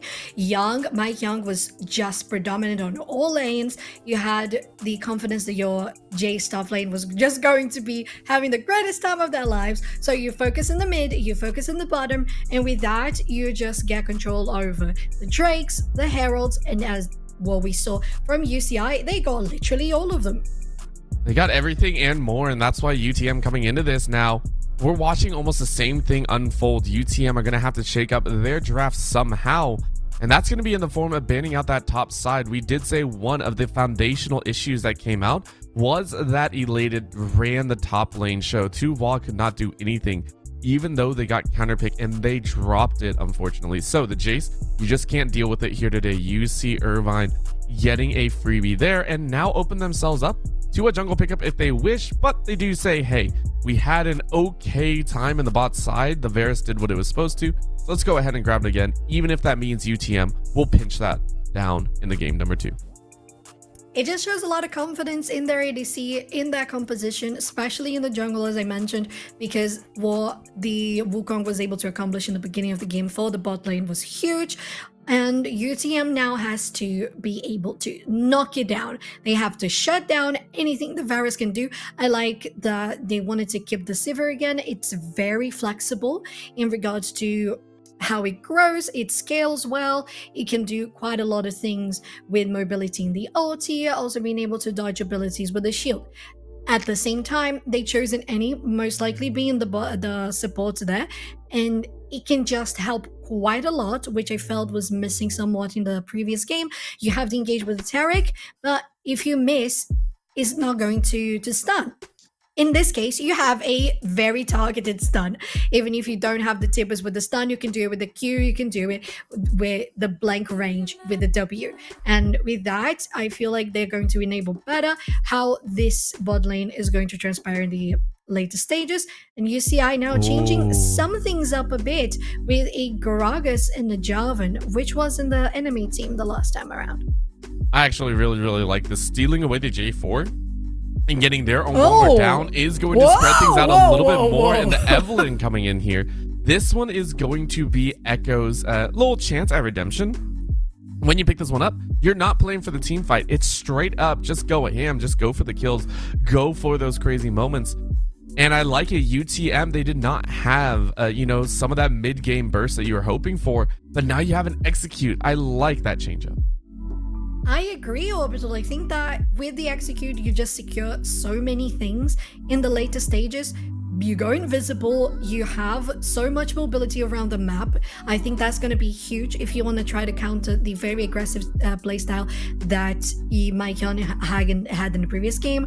At the same time, it's so different from what we had in a previous match. You said the Jarvan was really falling off, and that's because they couldn't really help in the early stages. And then Jarvan just becomes the Cataclysm. It just becomes one ability, and you lock people there, but if you don't have damage to back it up, it just serves nothing. In this case, you are really building damage. We're going into the second round of bans, and UTM going for the Ari once again, while UCI is focusing on the top lane with the Fiora. I mean, this is as stock standard as you can get. This is the identification period, but it's nice to see the Fiora ban. We didn't even see it picked up in game number 1, but I think it's appropriate. You are going for more lane challenging aspects, so you just want to ban it out. You don't want to deal with it. From there, I would expect another duelist to come out here. I wouldn't be upset at seeing that top lane focus once again. At this point, Elated is going to win out that side, and if you do get a nice counter pick, which I think UTM are going to lend themselves to, they are, I feel, going to take that top lane pick first and leave the mid lane open to try and get a better pick than the Karthus. We'll see how it goes, but options are open. I'm wondering what that is going to be. I think we're going to get info on what that pick is. So let's go ahead and take a look here in just a bit, and we'll get an idea. I mean, the teams will also understand, but it's a very small thing here. UTM waiting for their pickup after they banned out the Kennen and the Ahri. What can they do? What is that one pick that they want? It is going to be Malzahar. So they are still flexing into that top side, saying top side is going to be our counter pick. Yeah, we have confirmation here that the last ban for UCI was the Scion, as we saw in the previous game as well. So it matches up with trying to deny the potential of engage and setup that you can have alongside the Annie, just enabling the Evelyn to shine. So I like that from UCI. Also, UTM just stacking on AP damage. The only thing that's not AP damage there, which is still within AP damage, is the execute by Evelyn. So interesting what they're going to finish up their roster with, while UCI makes up a Tom Kench. I think that is going to enable such fun gameplay. Camille is going to be the top laner. I like that. What do you think? I think this is just a taste of heaven kind of thing. The Gragas in the mid lane and Camille going in. This is UC Irvine flipping the script on its head and saying, hey, we are going to be that very big challenge. We're going to be that all-in engage, and it's on UTM to kind of scatter out. The fact is, UTM, they want a tank. They want someone in the front line to kind of body block all this, but they lost the Scion, so now they're going to have to dip very far down, and no, they're going to go for the challenge once again. So it is damage all the way around, and UTM going all out or bust. I like this call. They're saying this is what we have to do. UC Irvine with a pretty solid setup for engage on at least one target, and UTM saying we'll play it out and see what we can do. And I think it's interesting, UTM coming in with the Jax there. You mentioned duelist, this kind more tanky than you would have as the Camille, but still it's a just intriguing composition overall. We saw a team coming from UTM last match that had plenty of opportunities to quote-unquote revive. So you had the Scion, you had the Karthus, the help that I mentioned from the Taric as well. In this game, you have players that can spawn stuff on the map. So you have the Tibbers, you had the Voidlings from Malzahar as well. So I think that's kind of interesting what UTM is going for. I don't think it's particularly focused on these sort of characteristics, but still it caught my attention. And it makes sense because Evelyn is not going to be a fifth player in those team fights. As you said, she's not going to be participating in 5v5. She's going to try to flank things around, get the finish offs, get pick-offs, and with that, it's going to be interesting to have that more amount of bodies on the side of UTM. And UCI just overall, again, looking to be very damage focused, aggressive in the beginning, and we'll see how UTM is going to be able to adapt against that, because it was definitely dominating in the previous match. It was very, very powerful, and we'll have to wait and see if UC Irvine are able to take 2 games in a row. Whereas UTM are going to try and throw their own twist into the mix, so we'll see what they can do. Before we go to a quick break, I want to give a shout out once again to one of our lovely sponsors in Extra Life. Extra Life, of course, doing many amazing things to try and help out those that may be a little bit less fortunate trying to play games to change kids' health as well as change the future. If you are interested in getting with the mix and trying to help out as well, go ahead and click on the Twitch panel down below to create your own Extra Life team page and see what it's all about and see what needs to be done next, and maybe help out in your area as well. We'll go to a quick break. We'll give you some time to sign up if you wish, and we'll be right back with what could be the end of the series here between UC Irvine and Mississauga. Don't go anywhere.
we are back, ready to go again. Getting into game number 2. Champ Select has already been completed, and my gosh, UC Irvine have gotten a pretty strong composition in just a cannonball style. But UTM, a team that Echo losing out in the jungle role a little bit. In the bot side, we saw a little bit of sideways going, and then Tuvois in the top side. This has all been changed around. They played a very mid to late game composition. This time around, looking for a bit more, I want to say, mid game focus. The Malzahar at level 6 is going to be a pain. Evelyn going to be sneaking around at level 6. And Jax hopefully being a bully in the top side. Yeah, not only that, I think that with the Jax, for example, they have more potential of backcapping. So if they should try to get the attention from the enemy team, going in for split pushes, they can do it. Jax can also do well on himself by his own.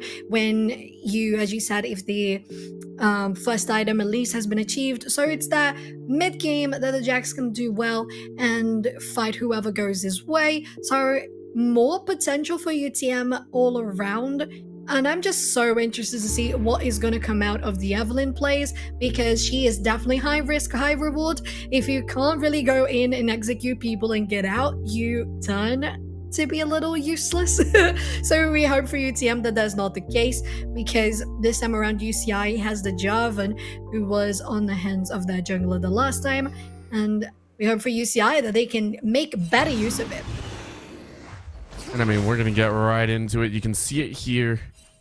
Already some aggression coming out here, and I will say I'm surprised that UTM opted to go for the red side once again. You know, with that counter pick on the Jax, I do like it a little bit better. It's a little bit more punch behind it than that Karthus, but Tuvois has a lot to live up to, right? This top side did not go well when you picked that weak side, and so now you're looking to try and duke it out. So I expect Echo to be in a range, to be around and help out a little bit. But for right now, it is that slow start here.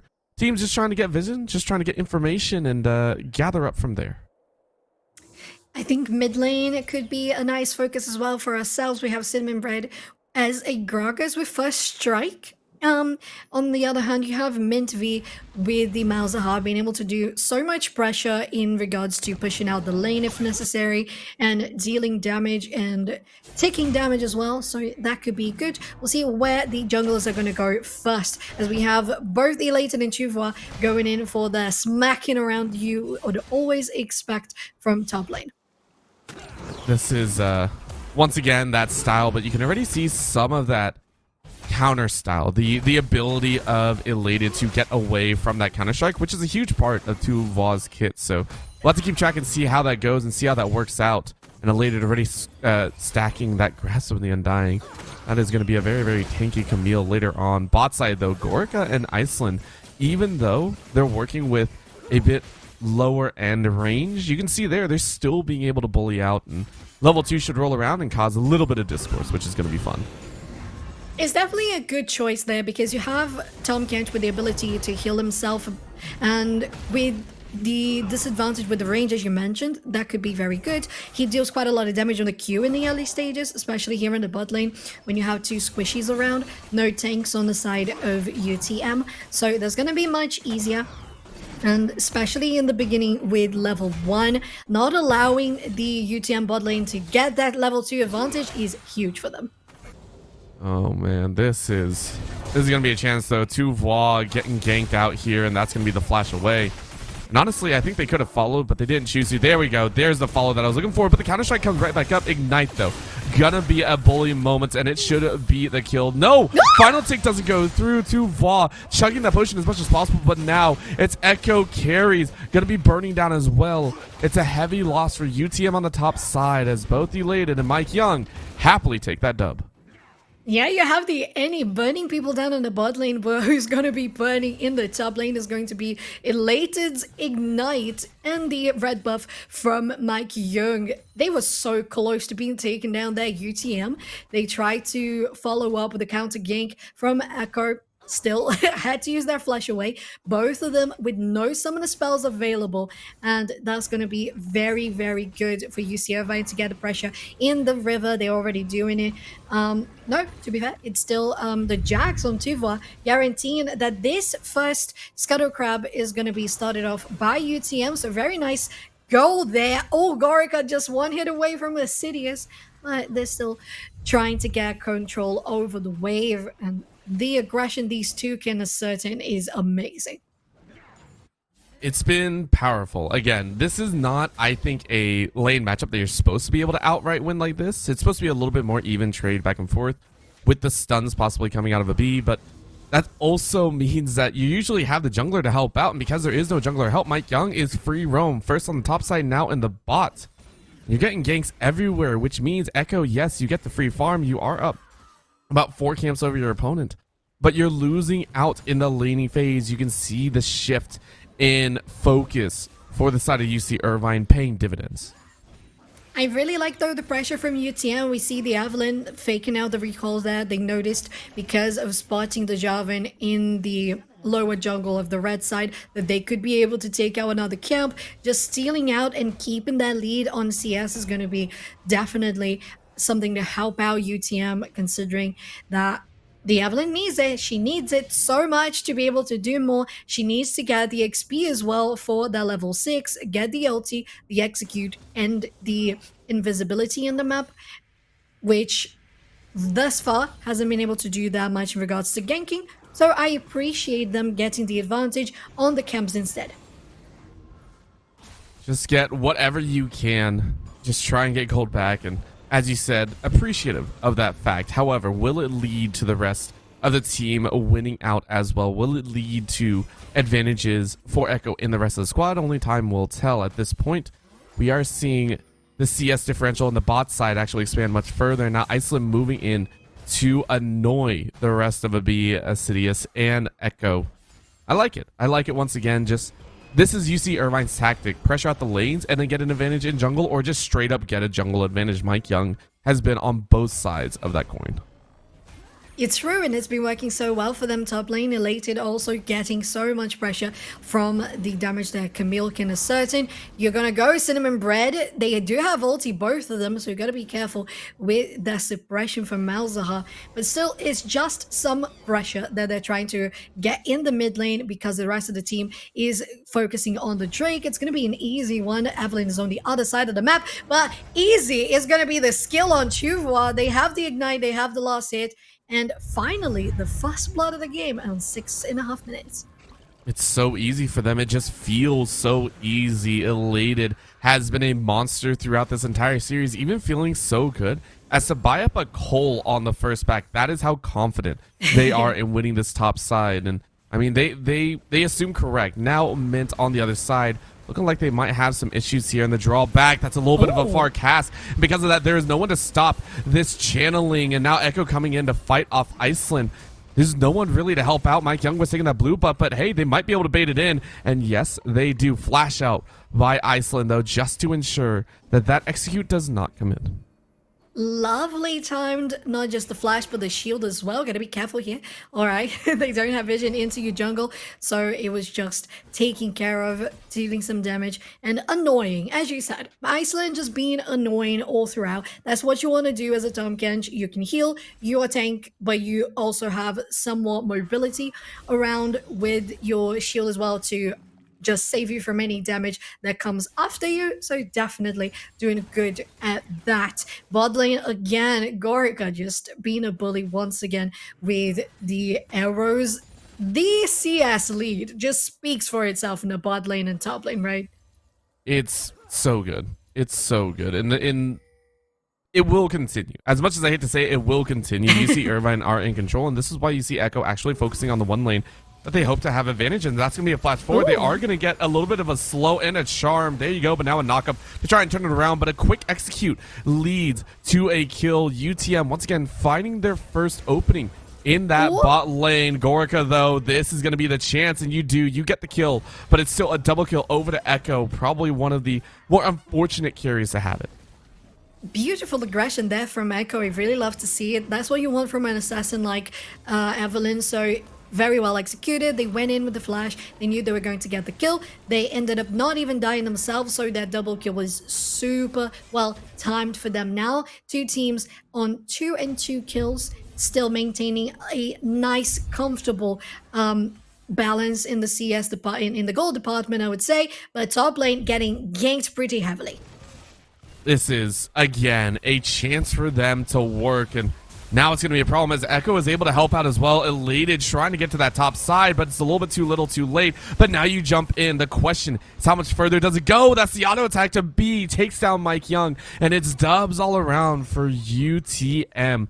Now does the B to get the Q down? Yes, you do. You get the stun. And remember, Elated has no flash. Is it going to be 3? Is it going to be 3 for O? Yes, they're going to try. And with the Counter-Strike up, you win. Echo is now 3-0-2. I said it was unfortunate earlier that you got the kills, but that's unfortunate for UC Irvine because now the gold can travel across the map. 3 in the top side for UTM.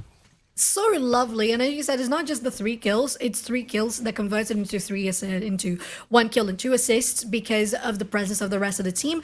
One thing that UC Irvine failed a little bit was how long Elated took to get there. I don't think they expected the Annie to come around, which was very nicely played by UTM. So that is granting them such a good advantage. You have Evelyn scaling up lovely, 302, 300 go bounty. The Annie coming down to the bot lane again with 4 assists and a kill and a red buff. That's huge for them. Oh, yes, it is.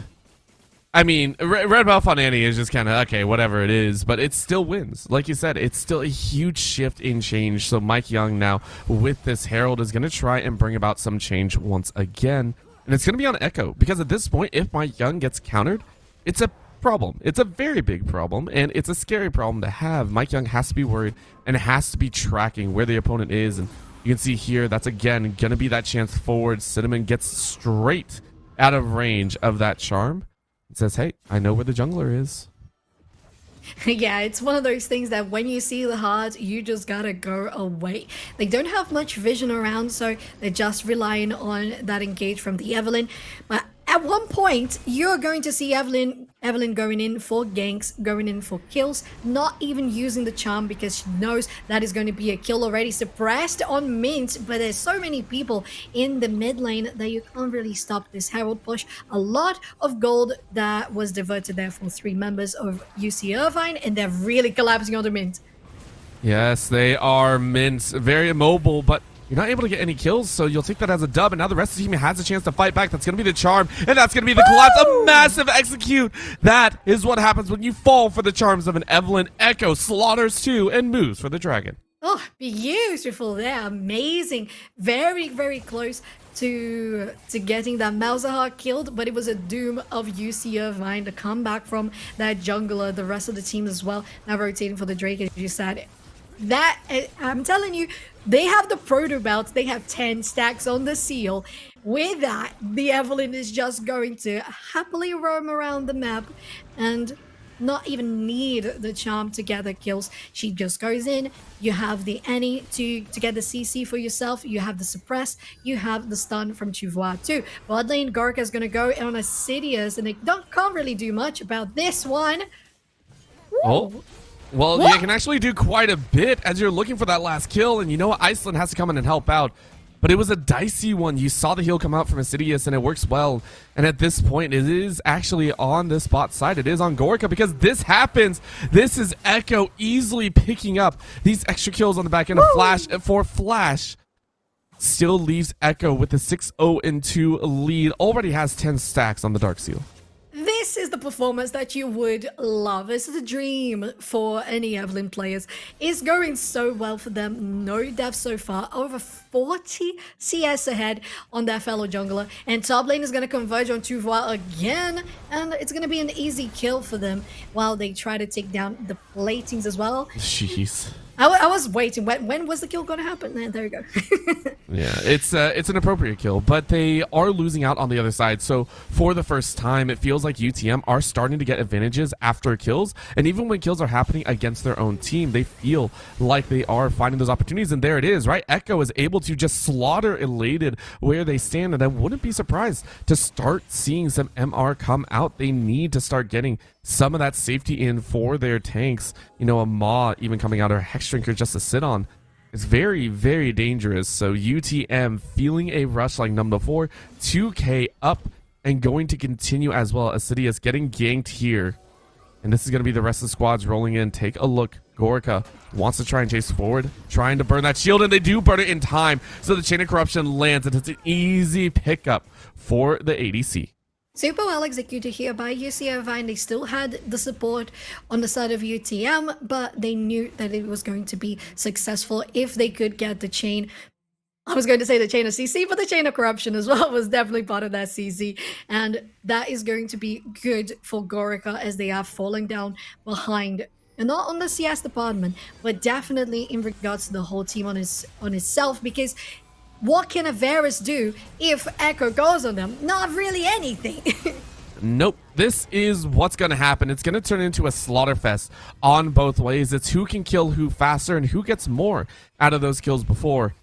And right now, the main thing that we are chasing is that first tower. First tower did go down already on the side of UTM, and now the second one does for UC Irvine's side. But they will pay that price. That point-and-click ulti does so much work. Cinnamon getting slapped around, and it's going to fall. Thought about flashing over the wall, but there's no way to get away. So it is multi-frags coming in, multi-kills for UTM, as they're not looking for the Herald themselves.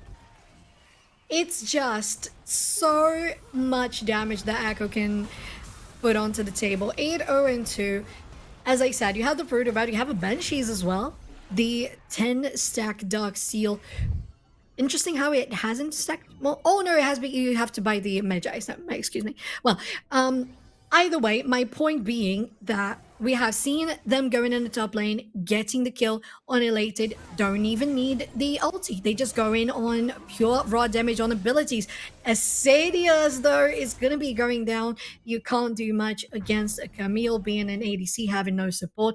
But it's just a matter of Echo being in the good position as they have been all throughout the game, and Elated is going to pay for it.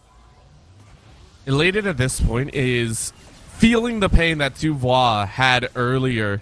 You can see they're picking up a little bit of a shield, even in the runes. It still does not matter. The burn is just too good. Tuvois picks up probably the freest kill of his life. Just simply walks in, gently bops Elated on the head. Yeah, just a tap, tap, tap is mine. It's okay. I guarantee you for myself. Very, very easy. Bot lane is going to be UCI trying to get some pressure there. But one thing that I mentioned earlier on the draft was Tuvois can be a menace on split pushing. And that's what they're doing now. Not alone, but with a Herald. So that's going to be very difficult for UCI to try to come back around. They are on the other side of the map. And UTM is not willing to let them go recall. No, and if they do, that's going to be a problem. So, hey, play it a little bit slower, play it smart. And you can see here, again, honestly, UTM are looking strong. That's going to be a tower to match. So 3 towers to UTM, gold heavily in their favor, but UCI are trying to fight their way. You can see they were giving up this Mountain Dragon. They don't really need it, so they're trying to get more pressure in the mid. And I like this. I like this call a lot. UCI understanding that they're not going to win in a face-to-face fight. So get gold where they can. They get another tower to their name. It's 3-3, and they stay within 3K. It could have been a lot worse, but they're still opening up the map. Definitely. I think right now, the problem for UTM, should this continue to be a little more even for UC Irvine, is the potential of really going in and exploding that UCI can have. Should the Echo get cut off? Should Asadias get cut off? So anything on the carries there, because right now this Evelyn is definitely a carry, the most dangerous on the side of UTM. So you gotta play it the same way you have been playing, which is know exactly when to go in as Evelyn with the invisibility.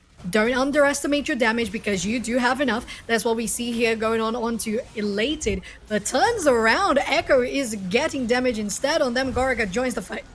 Yes, this is going to be Gorka trying, but this is a quick ghost and realizing this could be dangerous. You are in a rough spot, so you have to flash away. The fact that you even survived is ridiculous, and Mike Young able to save the day. Now looking to help out, though. That's going to be the Cataclysm. Elated looking to try and help out, but that's a piercing arrow that wins it out. And now Elated realizes Sidious is in the fray. Iceland gets in the fray as well, but now has to run away. You walked up at the wrong time, flashing to safety, and now a little bit of a stun to come out. There is no tower to help out, and it looks like the rundown is going to be good. Suppression comes in, and it's a 3-for-2 value. You know what? UC Irvine will take it as bot side is being shoved by Cinnamon Bread. That's just as much as a Gragas split push can do, right? That's definitely one of the big differences here in regards to that top lane and the mid lane for UCI and UTM. You can do so much more in split pushing as Jax, as they have done, especially because they had the Herald with themselves, but it was a tier 2 that they took in the top lane that just fell in the bottom path for UTM. So this is going to be still very hard, a flash forced away from Cinnamon Bread. And I agree with UCI though. I think they are going on to getting wins wherever they can. Gorica, be careful, man. Oh, you gotta be super, super careful, and you're not gonna get away. Again, you know that the summoner spells are down, so it's a free kill, and UTM are just on a killing spree. They are just running around and saying, oh, is someone free? Cool, we'll take it. That's their entire composition, and I can appreciate it.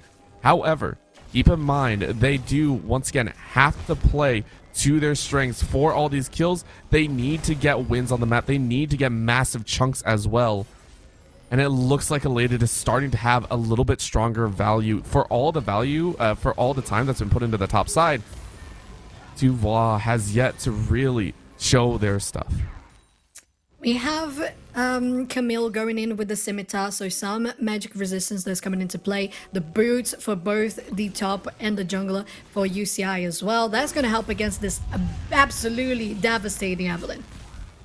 Yes, it is, and you can see Echo getting a nice stun, but that's going to be the cleanse coming out. The QSS works, but the damage is just too real. Mike Young going to sacrifice himself to the gods of UTM as they are reigning supreme. The arrow does some work, but that's a flash forward. Oh. You put yourself in a dangerous spot, and you had to know that was coming. That's a quick 3 kills as Baron is now on the table. I am so happy with the execution of this composition from UTM Orbital. It's just fallen into place amazingly well. Cinnamon Bread trying to get something done here, at least some damage onto the players. Is there a TP available? There is a TP available, but it's just Cinnamon Bread that has it, so you're not going to TP from behind the pit into the pit Orbital, and it's going to be very easy Baron for UTM. And as I was saying, just well executed all around. It's looking better and better for the side of UTM. They have been so stalwart, and it's off the back of this Evelynn pick, the one that we said, hey, there might be some questions about, but Echo has played it to an extreme degree. 25 seconds on the Medjais has been there for a while, and doesn't seem like they're going to be stopping at all. If they continue, it's going to be incredibly difficult, and you have to watch UC Irvine. They have to be ready to start changing on a dime. They have to be more willing to ward out and be aware of where this Evelynn could be. Elated now chasing forward, saying, hey, I want this kill, but it's just a little bit of a clothesline angle, just gets knocked out by the rest of UTM, and they're just kind of throwing themselves into the fray. UC Irvine need to start kind of maybe slowing down exactly how they want to go about these fights. Yeah, they're starting to look a little bit panicky here, UC Irvine Orbital. It just feels like a couple of plays we saw Gorica going in forward, didn't have any vision, considering there's an Annie, there's a Malzahar, there's an Evelynn, there's a goddamn Evelynn. 12-0-5 on the enemy team, and you position without vision, that's not good. You have the bot lane here with Camille Lele to try to get 1 kill, but did not work. Is the red going to be enough? It is. All right. At least you have a shutdown on the hands of your ADC for UC Irvine, but still, try to make plays like this instead of exposing yourself too much where you can't see the enemy team. They have now 3 Drakes on their hands, Soul Point on the horizon, and it's going to be an easy one for them should UC Irvine give it. I'm actually quite surprised here. I didn't get to touch on it earlier, but Cinnamon Bread going for that Leandri's instead of the Rod of Ages, saying we need that burn damage more is... I want to know the difference, because normally Rod of Ages would be pretty good here. You don't have anyone that really stacks up a lot of HP, so you're not too worried about it. But that's what they opted for, so I want to see how that one plays out. Same with the other sides. They don't have any long-term damage on UC Irvine. The team fights aren't going to be great. So this Mountain Soul that could come up, UTM are going to be real happy about it. But here comes the collapse. They're going to try and jump in. Cataclysm burns the flash out of B, but no one else is able to follow up. And suddenly UC Irvine are in a massive detriment. Double kill for a B. The cast is only going to do so much. Elated tries to sacrifice themselves, but this is now the 3rd time that UC Irvine have fallen. UTM look glorious. Gorica now now going to go ahead and get that piercing arrow off, but the kills are just too true. 3 for 2 once again as the carries for UC Irvine watch their towers fall. I still think that that's as much as UC Irvine could do in that sort of predicament. They were not very well positioned. Your jungler already died in the first 2 seconds of the match. I think it was very well timed from Gorka to at least get those final kills. Of course, it just delays the inevitable for a little bit longer, because considering how much they have taken and opened up in this base, it's just UTM written all over this game. Tuva goes on in the ADC, and the flank from Cinnamon Bread alongside a TP might be just enough to wrap this one around. And it looks like they might get a consolation prize. Yes, they do. Shut down huge for Gorica. And now Tuva flashing over the wall very, very quickly. But again, these are only kills for kills' sake. There isn't really anything else on the board. And there goes the Cats just trying to find a little bit of value. But honestly, you pay 2 kills, or 4 kills total for 3 kills and a couple towers, you'll absolutely be happy with that. UTM now at 7 kills themselves and getting ready to defend their own base. Well, interesting that we have reached this point. UC Irvine pushing in here. They gotta be careful though. They go in with a flash and the Cataclysm, but they're gonna go die instantly. Oh, that is painful. And now Gorka gets autoed over the wall. And just as quickly as UC Irvine push, UTM push back 14 kills. 4 Echo carries you, and the true carry is here. TP coming in. Iceland has to run for their life. Slowed down by that Rylai's, and you are not going to get away. This has been a huge turning point again for UTM, battling it so heavily here in game number 2. I think UC Irvine, as I mentioned, doing as much as they can do, but every time they feel they have a little bit more control, they are letting it slip, because you did not have the pressure to be able to push in that mid. You still had to be a little bit careful about it.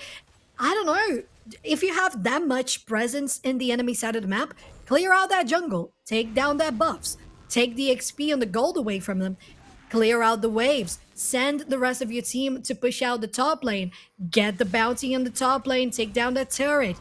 Try to get more value out of things where you know it's possible to do, because look at how much UTM can do when people are stacked up. It's just insane. So it's not working thus far for UCI when they go that way. So if they switch things around, maybe the game could last a little longer, who knows? I think this series is going to go much longer as well. Maybe not the game, we don't know, but the Dragon is coming up, and UC Irvine do have to fight for it. UTM, though, I'd be surprised if they don't go for this one. I think they have a very, very good chance of fighting it out. You can see their ward over the wall catches Tuva, but I'm not sure if you actually want to fight this. You're waiting, and Gorka puts himself in a rough spot. It's just an instant annihilation. It happens again and again and again.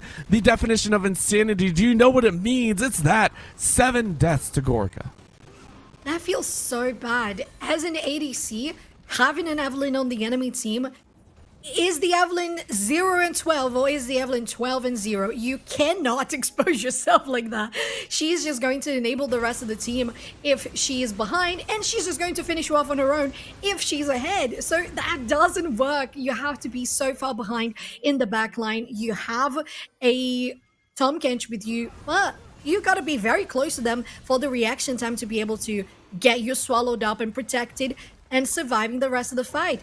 UTM does not care. They've taken out the Baron. They sent their jungler to the top side, and with the rest of the team, they're just going to open up and wreck up that base.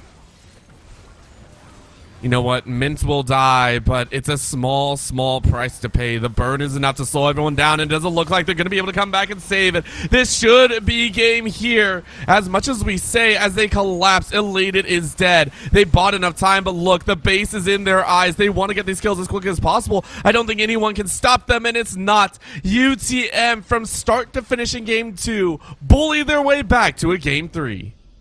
Yeah, we get to the Game 3, baby, in our Open Premiere Finals. This is incredible. Exactly what we want to see, which is 2 teams fighting out their best. We saw UCI fighting out their best in the previous match. This one was UTM all the way. There was 0 to no breach for the enemy team to try to come back. Sometimes it felt like maybe a slither of hope. Not really. I don't think there was any possibility of coming back. That Evelynn was just the final boss, you know, like 5 stars, 6 stars, S++, something like that. It was so good, and now it is going to be on UC Irvine to figure out an answer to this champion. It was well thought out, well played by the side of UTM. Let's see if anyone can counterattack. We are into the final chapter of this series, so please don't go anywhere. NACE Starleague, we'll be right back.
Welcome back to the theater of craziness. We are into the grand finals here, and we are into the final act. The finale is coming up. The curtains have been drawn back, and all is on the line. UC Irvine took act number 1 in style. It was phenomenal. It was dirty at the beginning, but mid to late game was all theirs. In game number 2, it was Echo carries you, truly living up to the name, but not on Echo. The Evelyn came out in spades, and now it's time to figure out who is going to be banned out. All eyes are upon UC Irvine. Will they ban the Evelyn? I mean, Self-Chan, do we think the Evelyn deserves a ban? That is a very tough question because it's something that we mentioned in the beginning of the draft.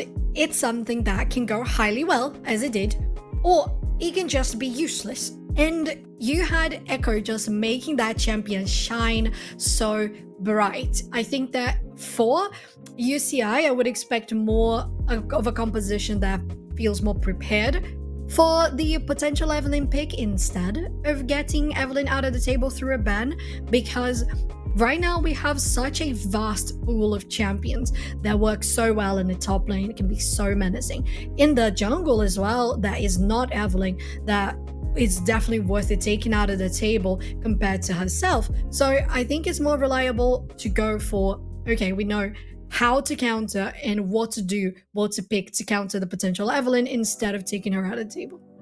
And I want to pause it towards you because Echo had a phenomenal time, but Elated and Mike Young in game number 1 had a time as well. So do we see Echo once again hyper-focus that top side? Because that is where a majority start of the kills came from, or at least a majority share of those.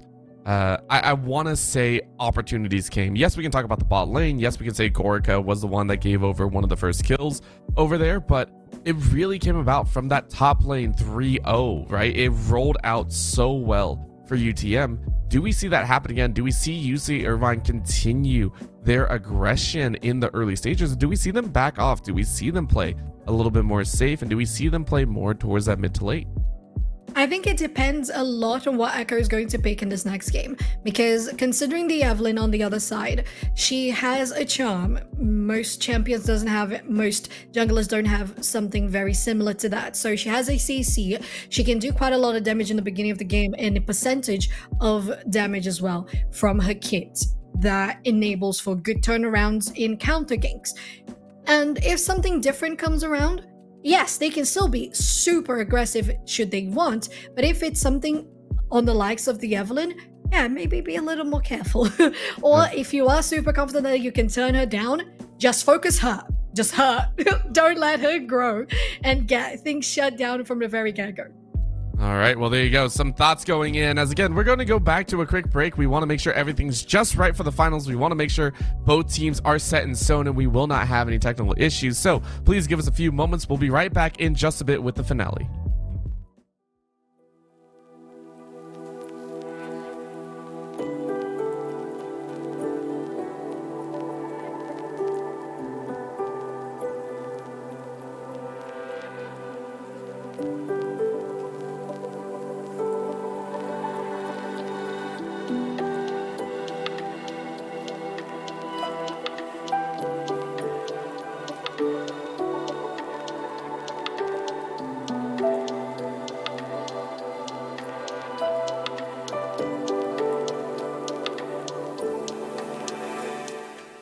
And we are right back, ready to go, because again, the teams were set. So let's take a look here at the draft, and it looks like UTM are going to be on that blue side. UCI actually choosing to go to the red instead for this game.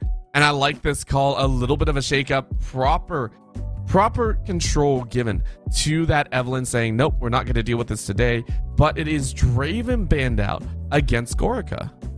Yeah, and this blank ban on the side of UTM here is confirmed to be an Udyr ban, so quite a lot of pressure there in the jungle side of things. I was not expecting to see the Evelyn ban, but I absolutely understand it. You know, if you don't know how to deal with it, if you don't want to deal with it, just get it out of the table. And at this point, you have Echo really proving that that champion is just absolutely devastating on their hands. So just respect that. It's absolutely fine. UTM, with their first pick, they're going to secure their Varus that was on the hands of UCI for the 2 previous matches of the evening. And in counter pick, they have the Xayah.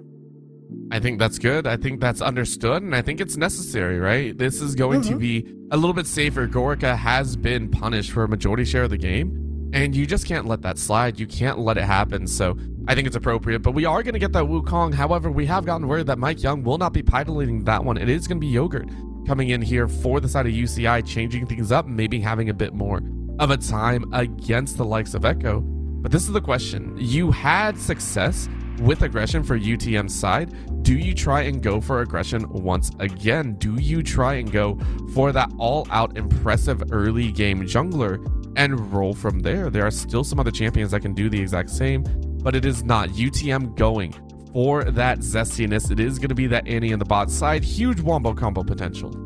Oh yeah, if you get the Chains of Corruption and the Bear as well, that could be devastating for UTM. I love that bot lane for them. At the same time, I'm happy that UCI got the counter in the bot lane with the Xayah.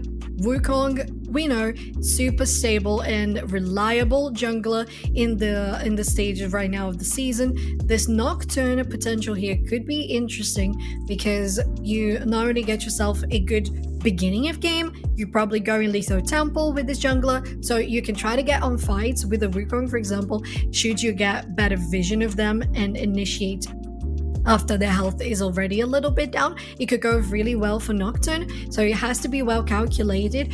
UCI hovering here for the support. Okay, we're seeing very much CC oriented. Lockdown on the rail. What are your thoughts?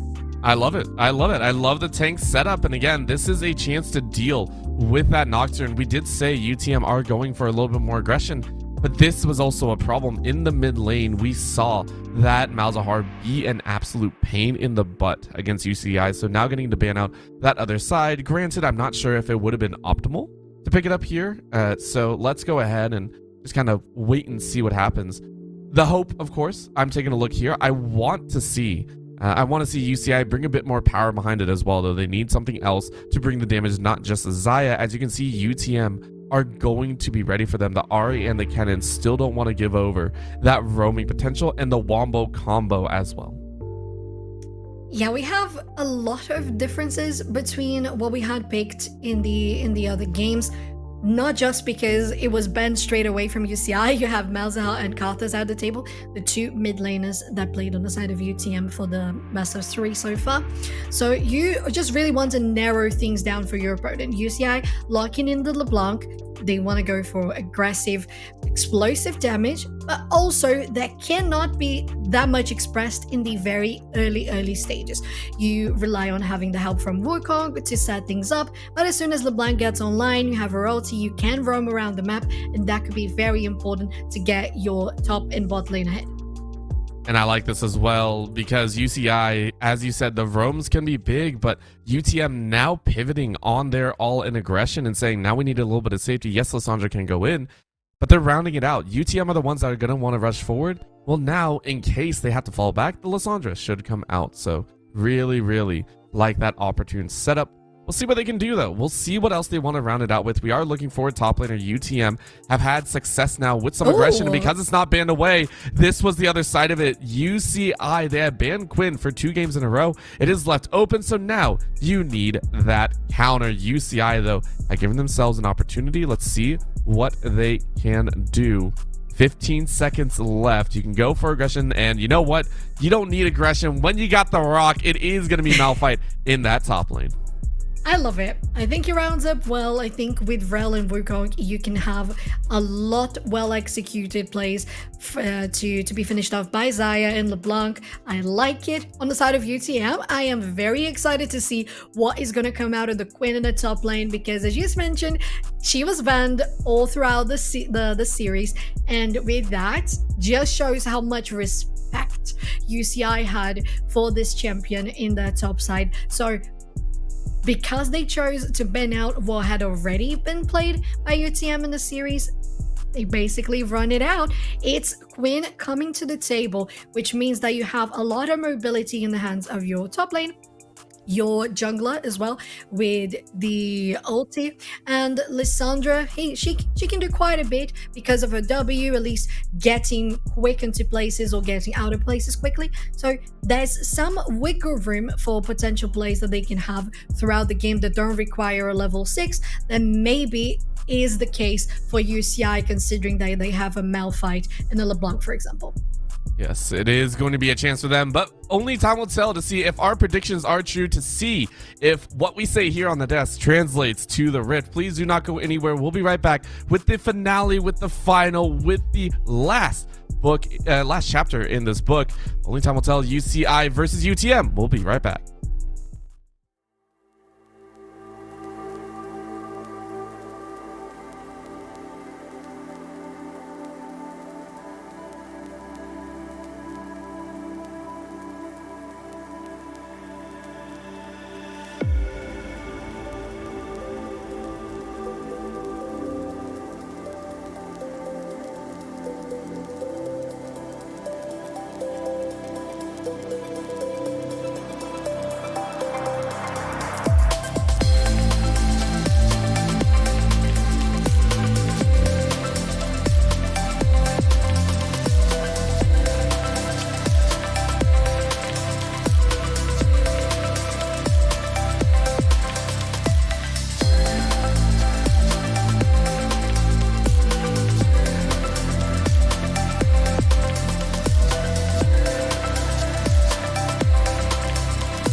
right, and the teams couldn't wait any longer. They are just powering through this one as we are into game number 3.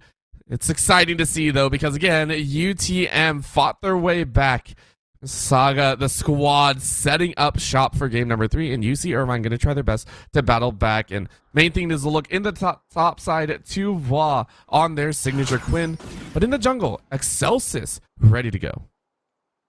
Difference here is gotta be Assidious, who's gonna be on the Ferris, which was on the hands of Gorica for the past 2 games.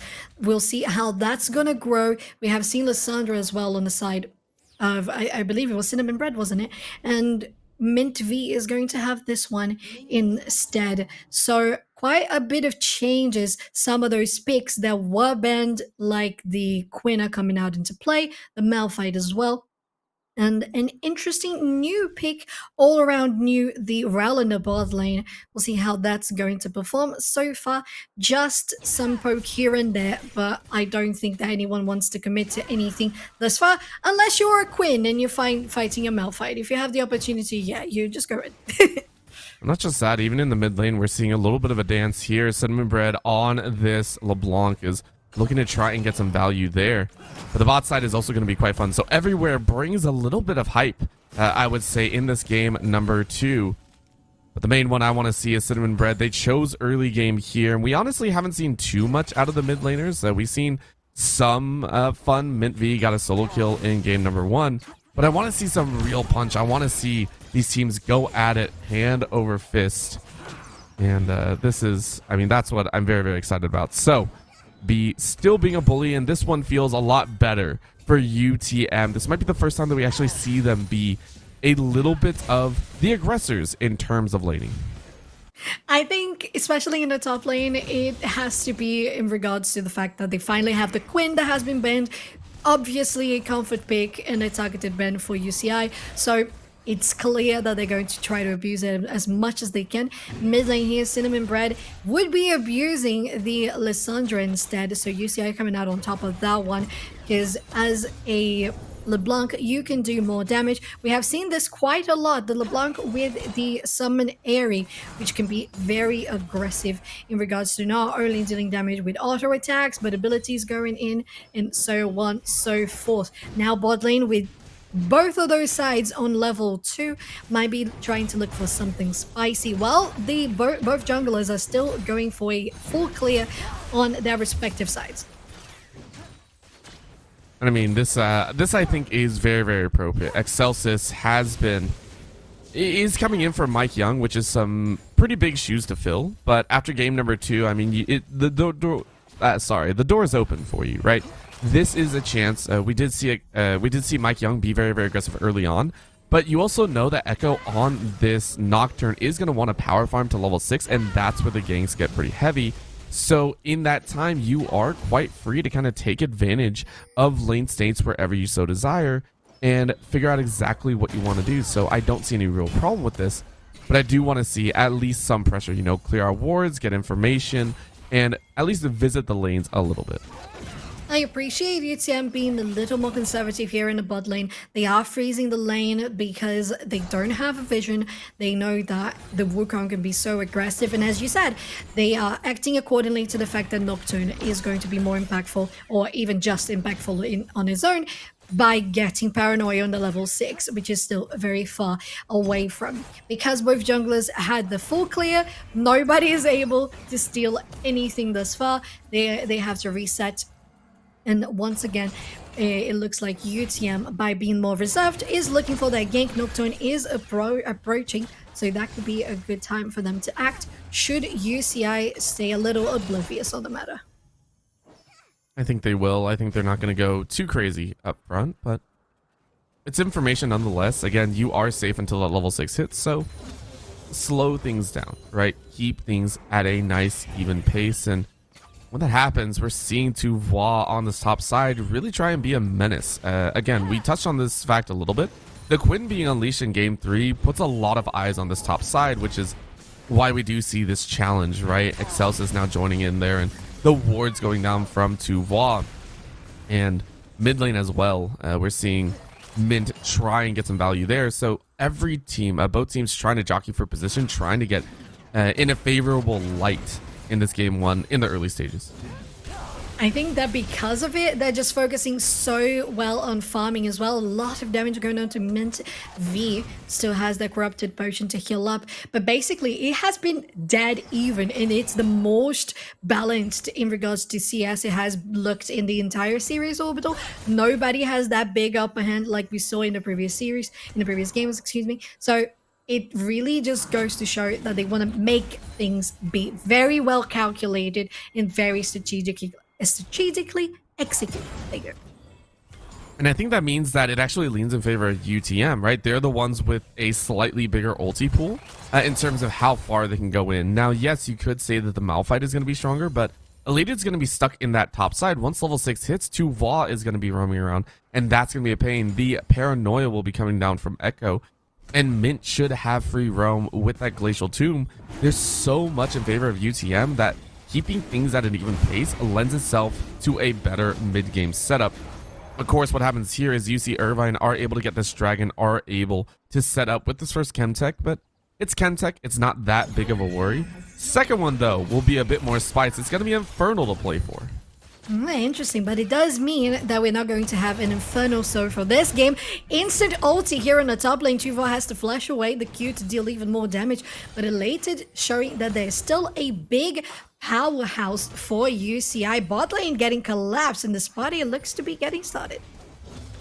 There's not much, and again, this is what happens here. Sidious getting locked out and getting stunned up, but it's only level 5 on both ends. Echo level 5 as well.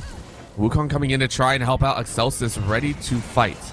But again, mid laners aren't there. Paranoia isn't up, so it's really just trying to burn the summoning spells out. Cinnamon Bed in the mid lane. And then get a little bit of a dance on Mint. Mint not willing to use that Glacial Tomb just yet. Yes, keeping it safe, as I've been saying, UTM trying to get things going in a more calculated pace. I think UC Irvine taking a lead on that, considering that they got the first Drake, as you mentioned. And with that, they're getting control here on the bottom lane as well. They got to be careful, but they do have at least one ward in the tri-bush to keep them protected. I don't believe they have spotted Echo anywhere this far in the past minute, so I don't think they know where they are, but still they know that it's a champion that needs to power farm, so it should be safe for now. But top lane, Tuva are trying to do damage on Elated, but it's not scratching that stone. Nope.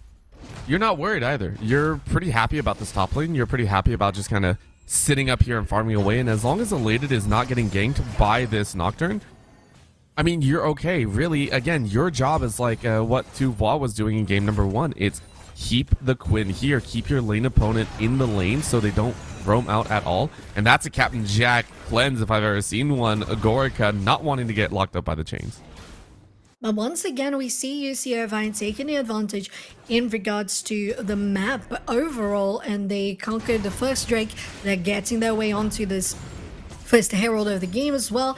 And what we mentioned, it's the amount of ultis that were needed for UTM to get online to be able to do more pressure. So taking advantage of that earlier on is definitely the wisest choice. So far, we don't really have, aside from one plating in the bottom lane, anything being focused on those turrets. They're really just trying to get things done on scaling up that CS.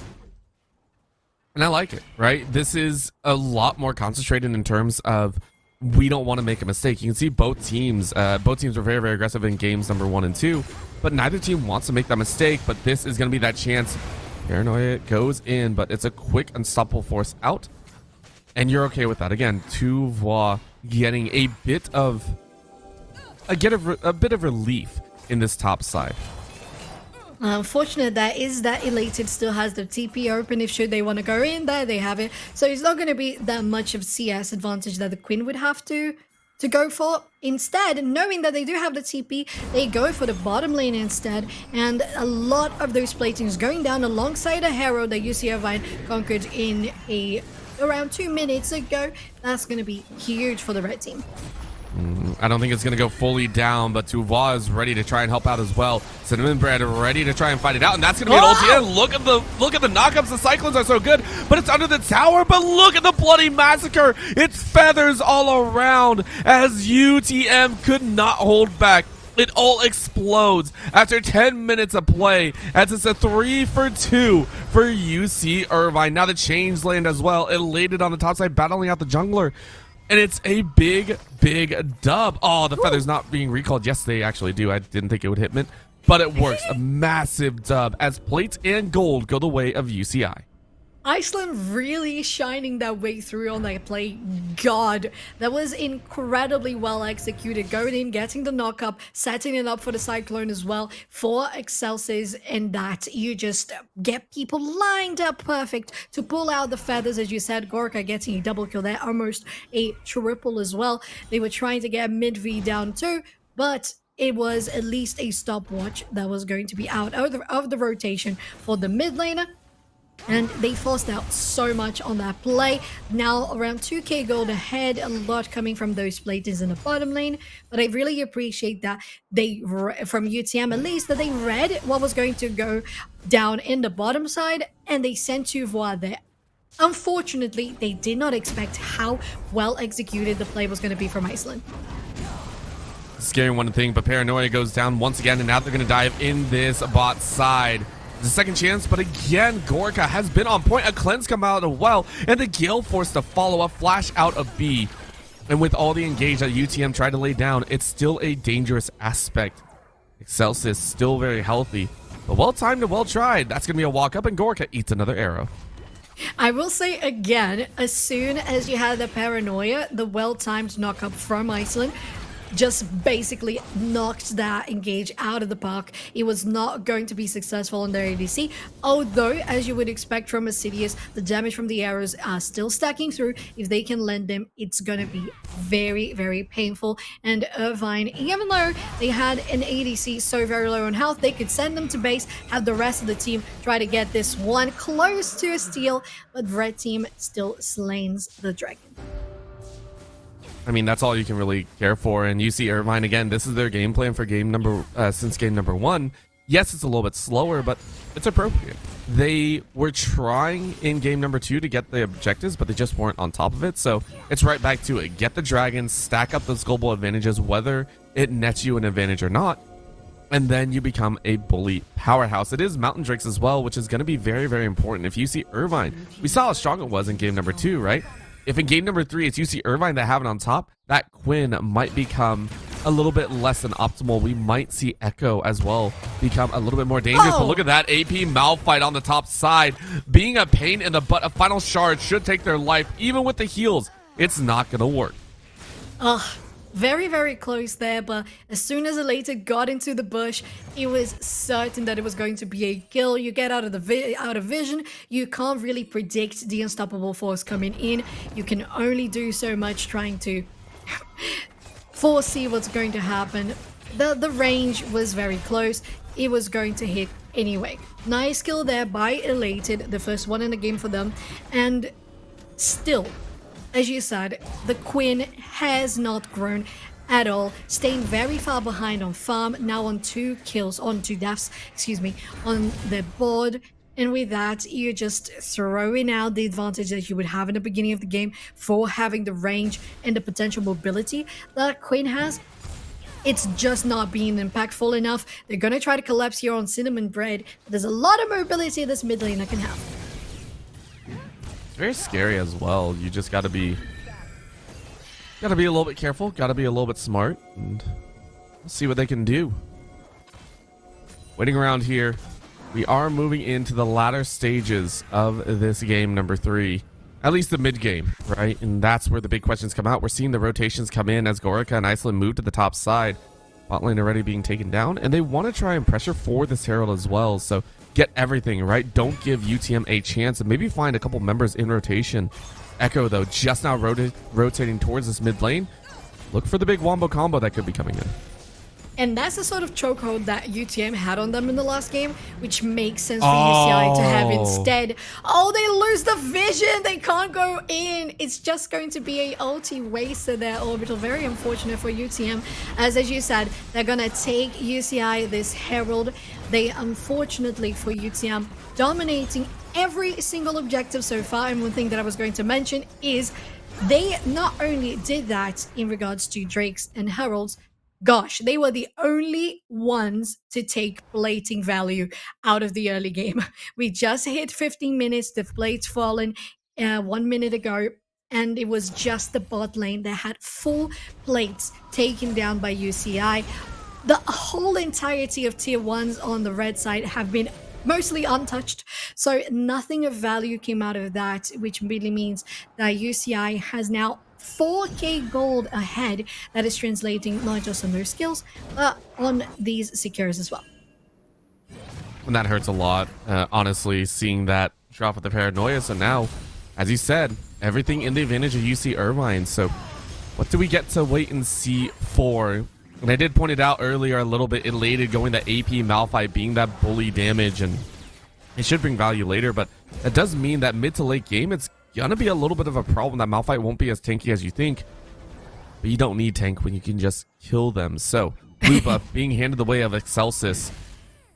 And 2-0-1, we see Gorica becoming a mainstay as well. Keep in mind, Gorica in games 1 and 2, constantly in the lead, constantly in the face of the opponent. This time around, gave a little bit of time for the rest of the team to follow up, and Assidious and a B put a back after the early stages. So overall, you see Irvine keeping control heading up to this dragon. And it's working out pretty nicely for them, I agree. Gorica was so dominant in the beginning of the game for the first match of the series, and then you had UTM just choking it down, getting the ADC shut down, even though Gorica could get some kills out of those counter ganks.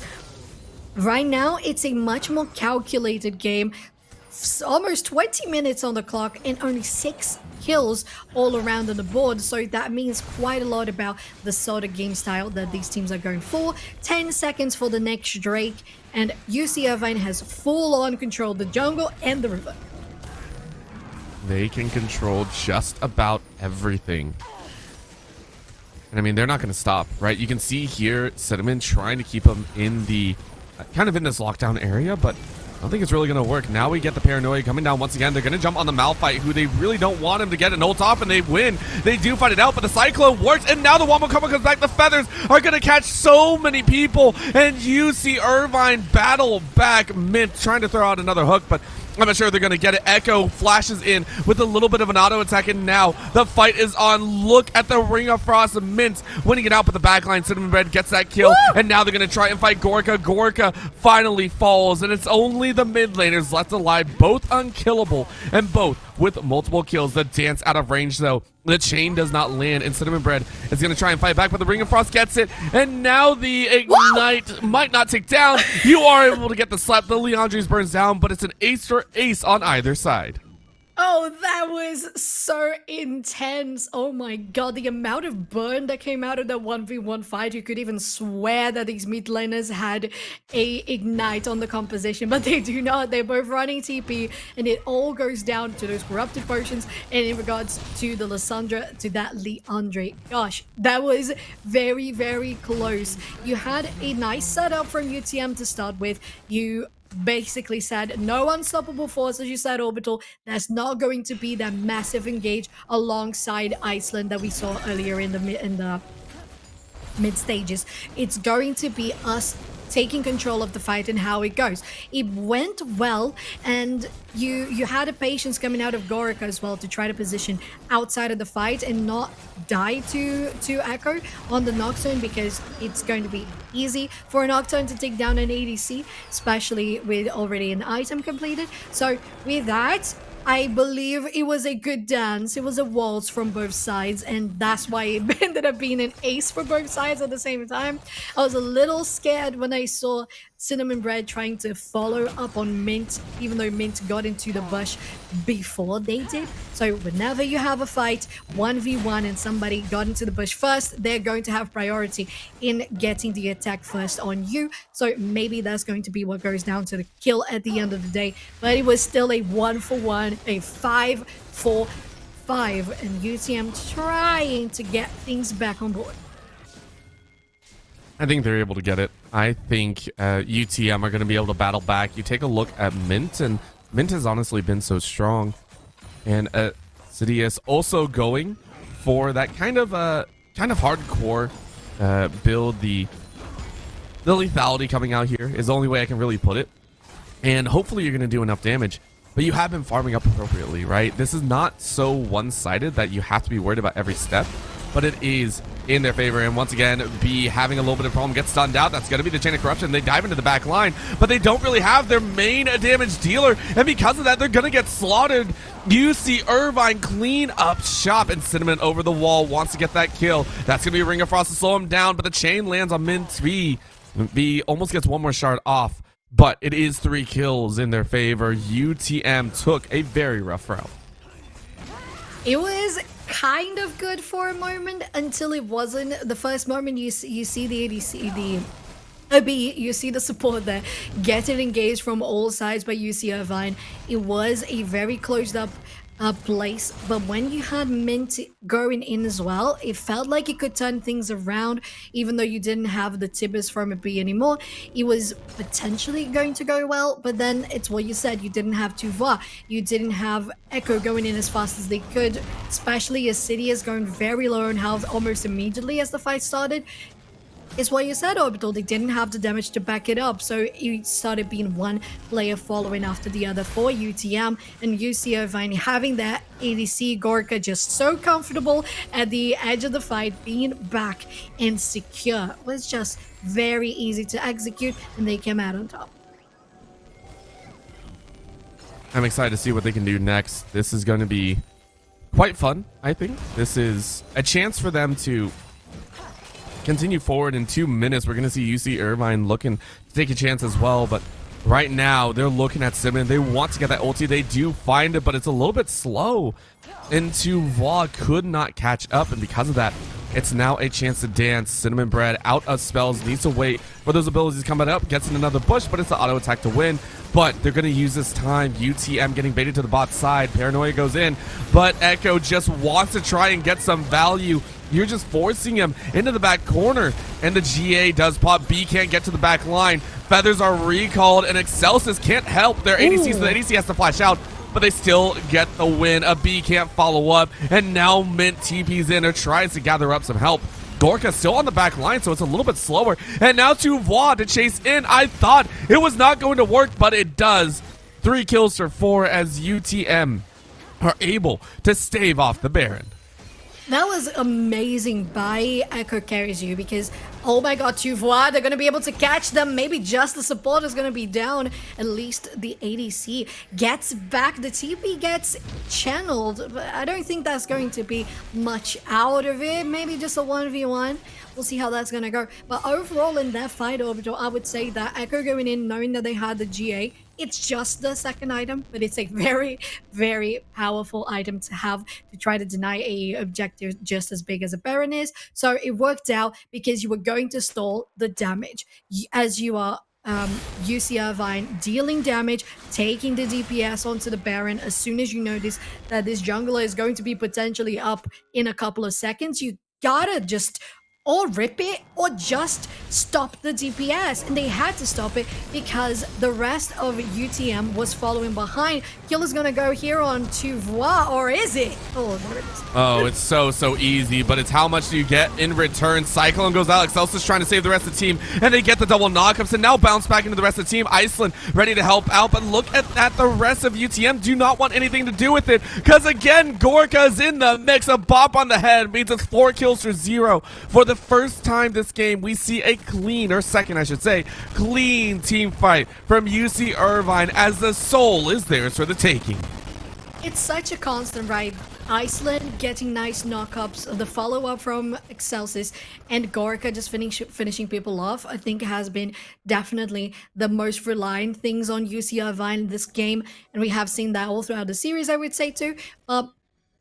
I think that it was so good from UTM on how they were able to contest the Baron. Unfortunately, they fought out there in that jungle with no vision, and with that is going to be a very big advantage for UC Irvine to have the pressure in the Baron. We'll see if they can contest it this time once again.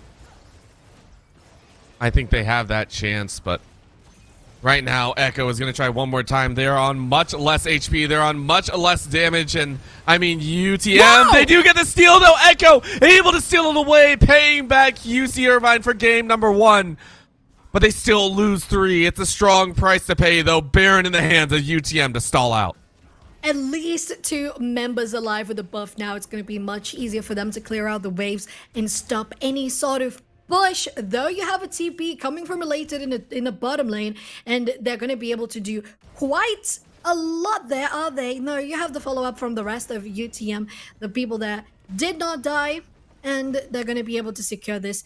The TP, I would say, a little wasted in that regard, but still they're going to have some sort of presence in the jungle, clearing out the wards. I like this presence because if you can't get anything in the lane, just try to get something out of the jungle instead. The follow-up from Iceland and Cinnamon Bread could be very, very huge here. AB has to use their ulti.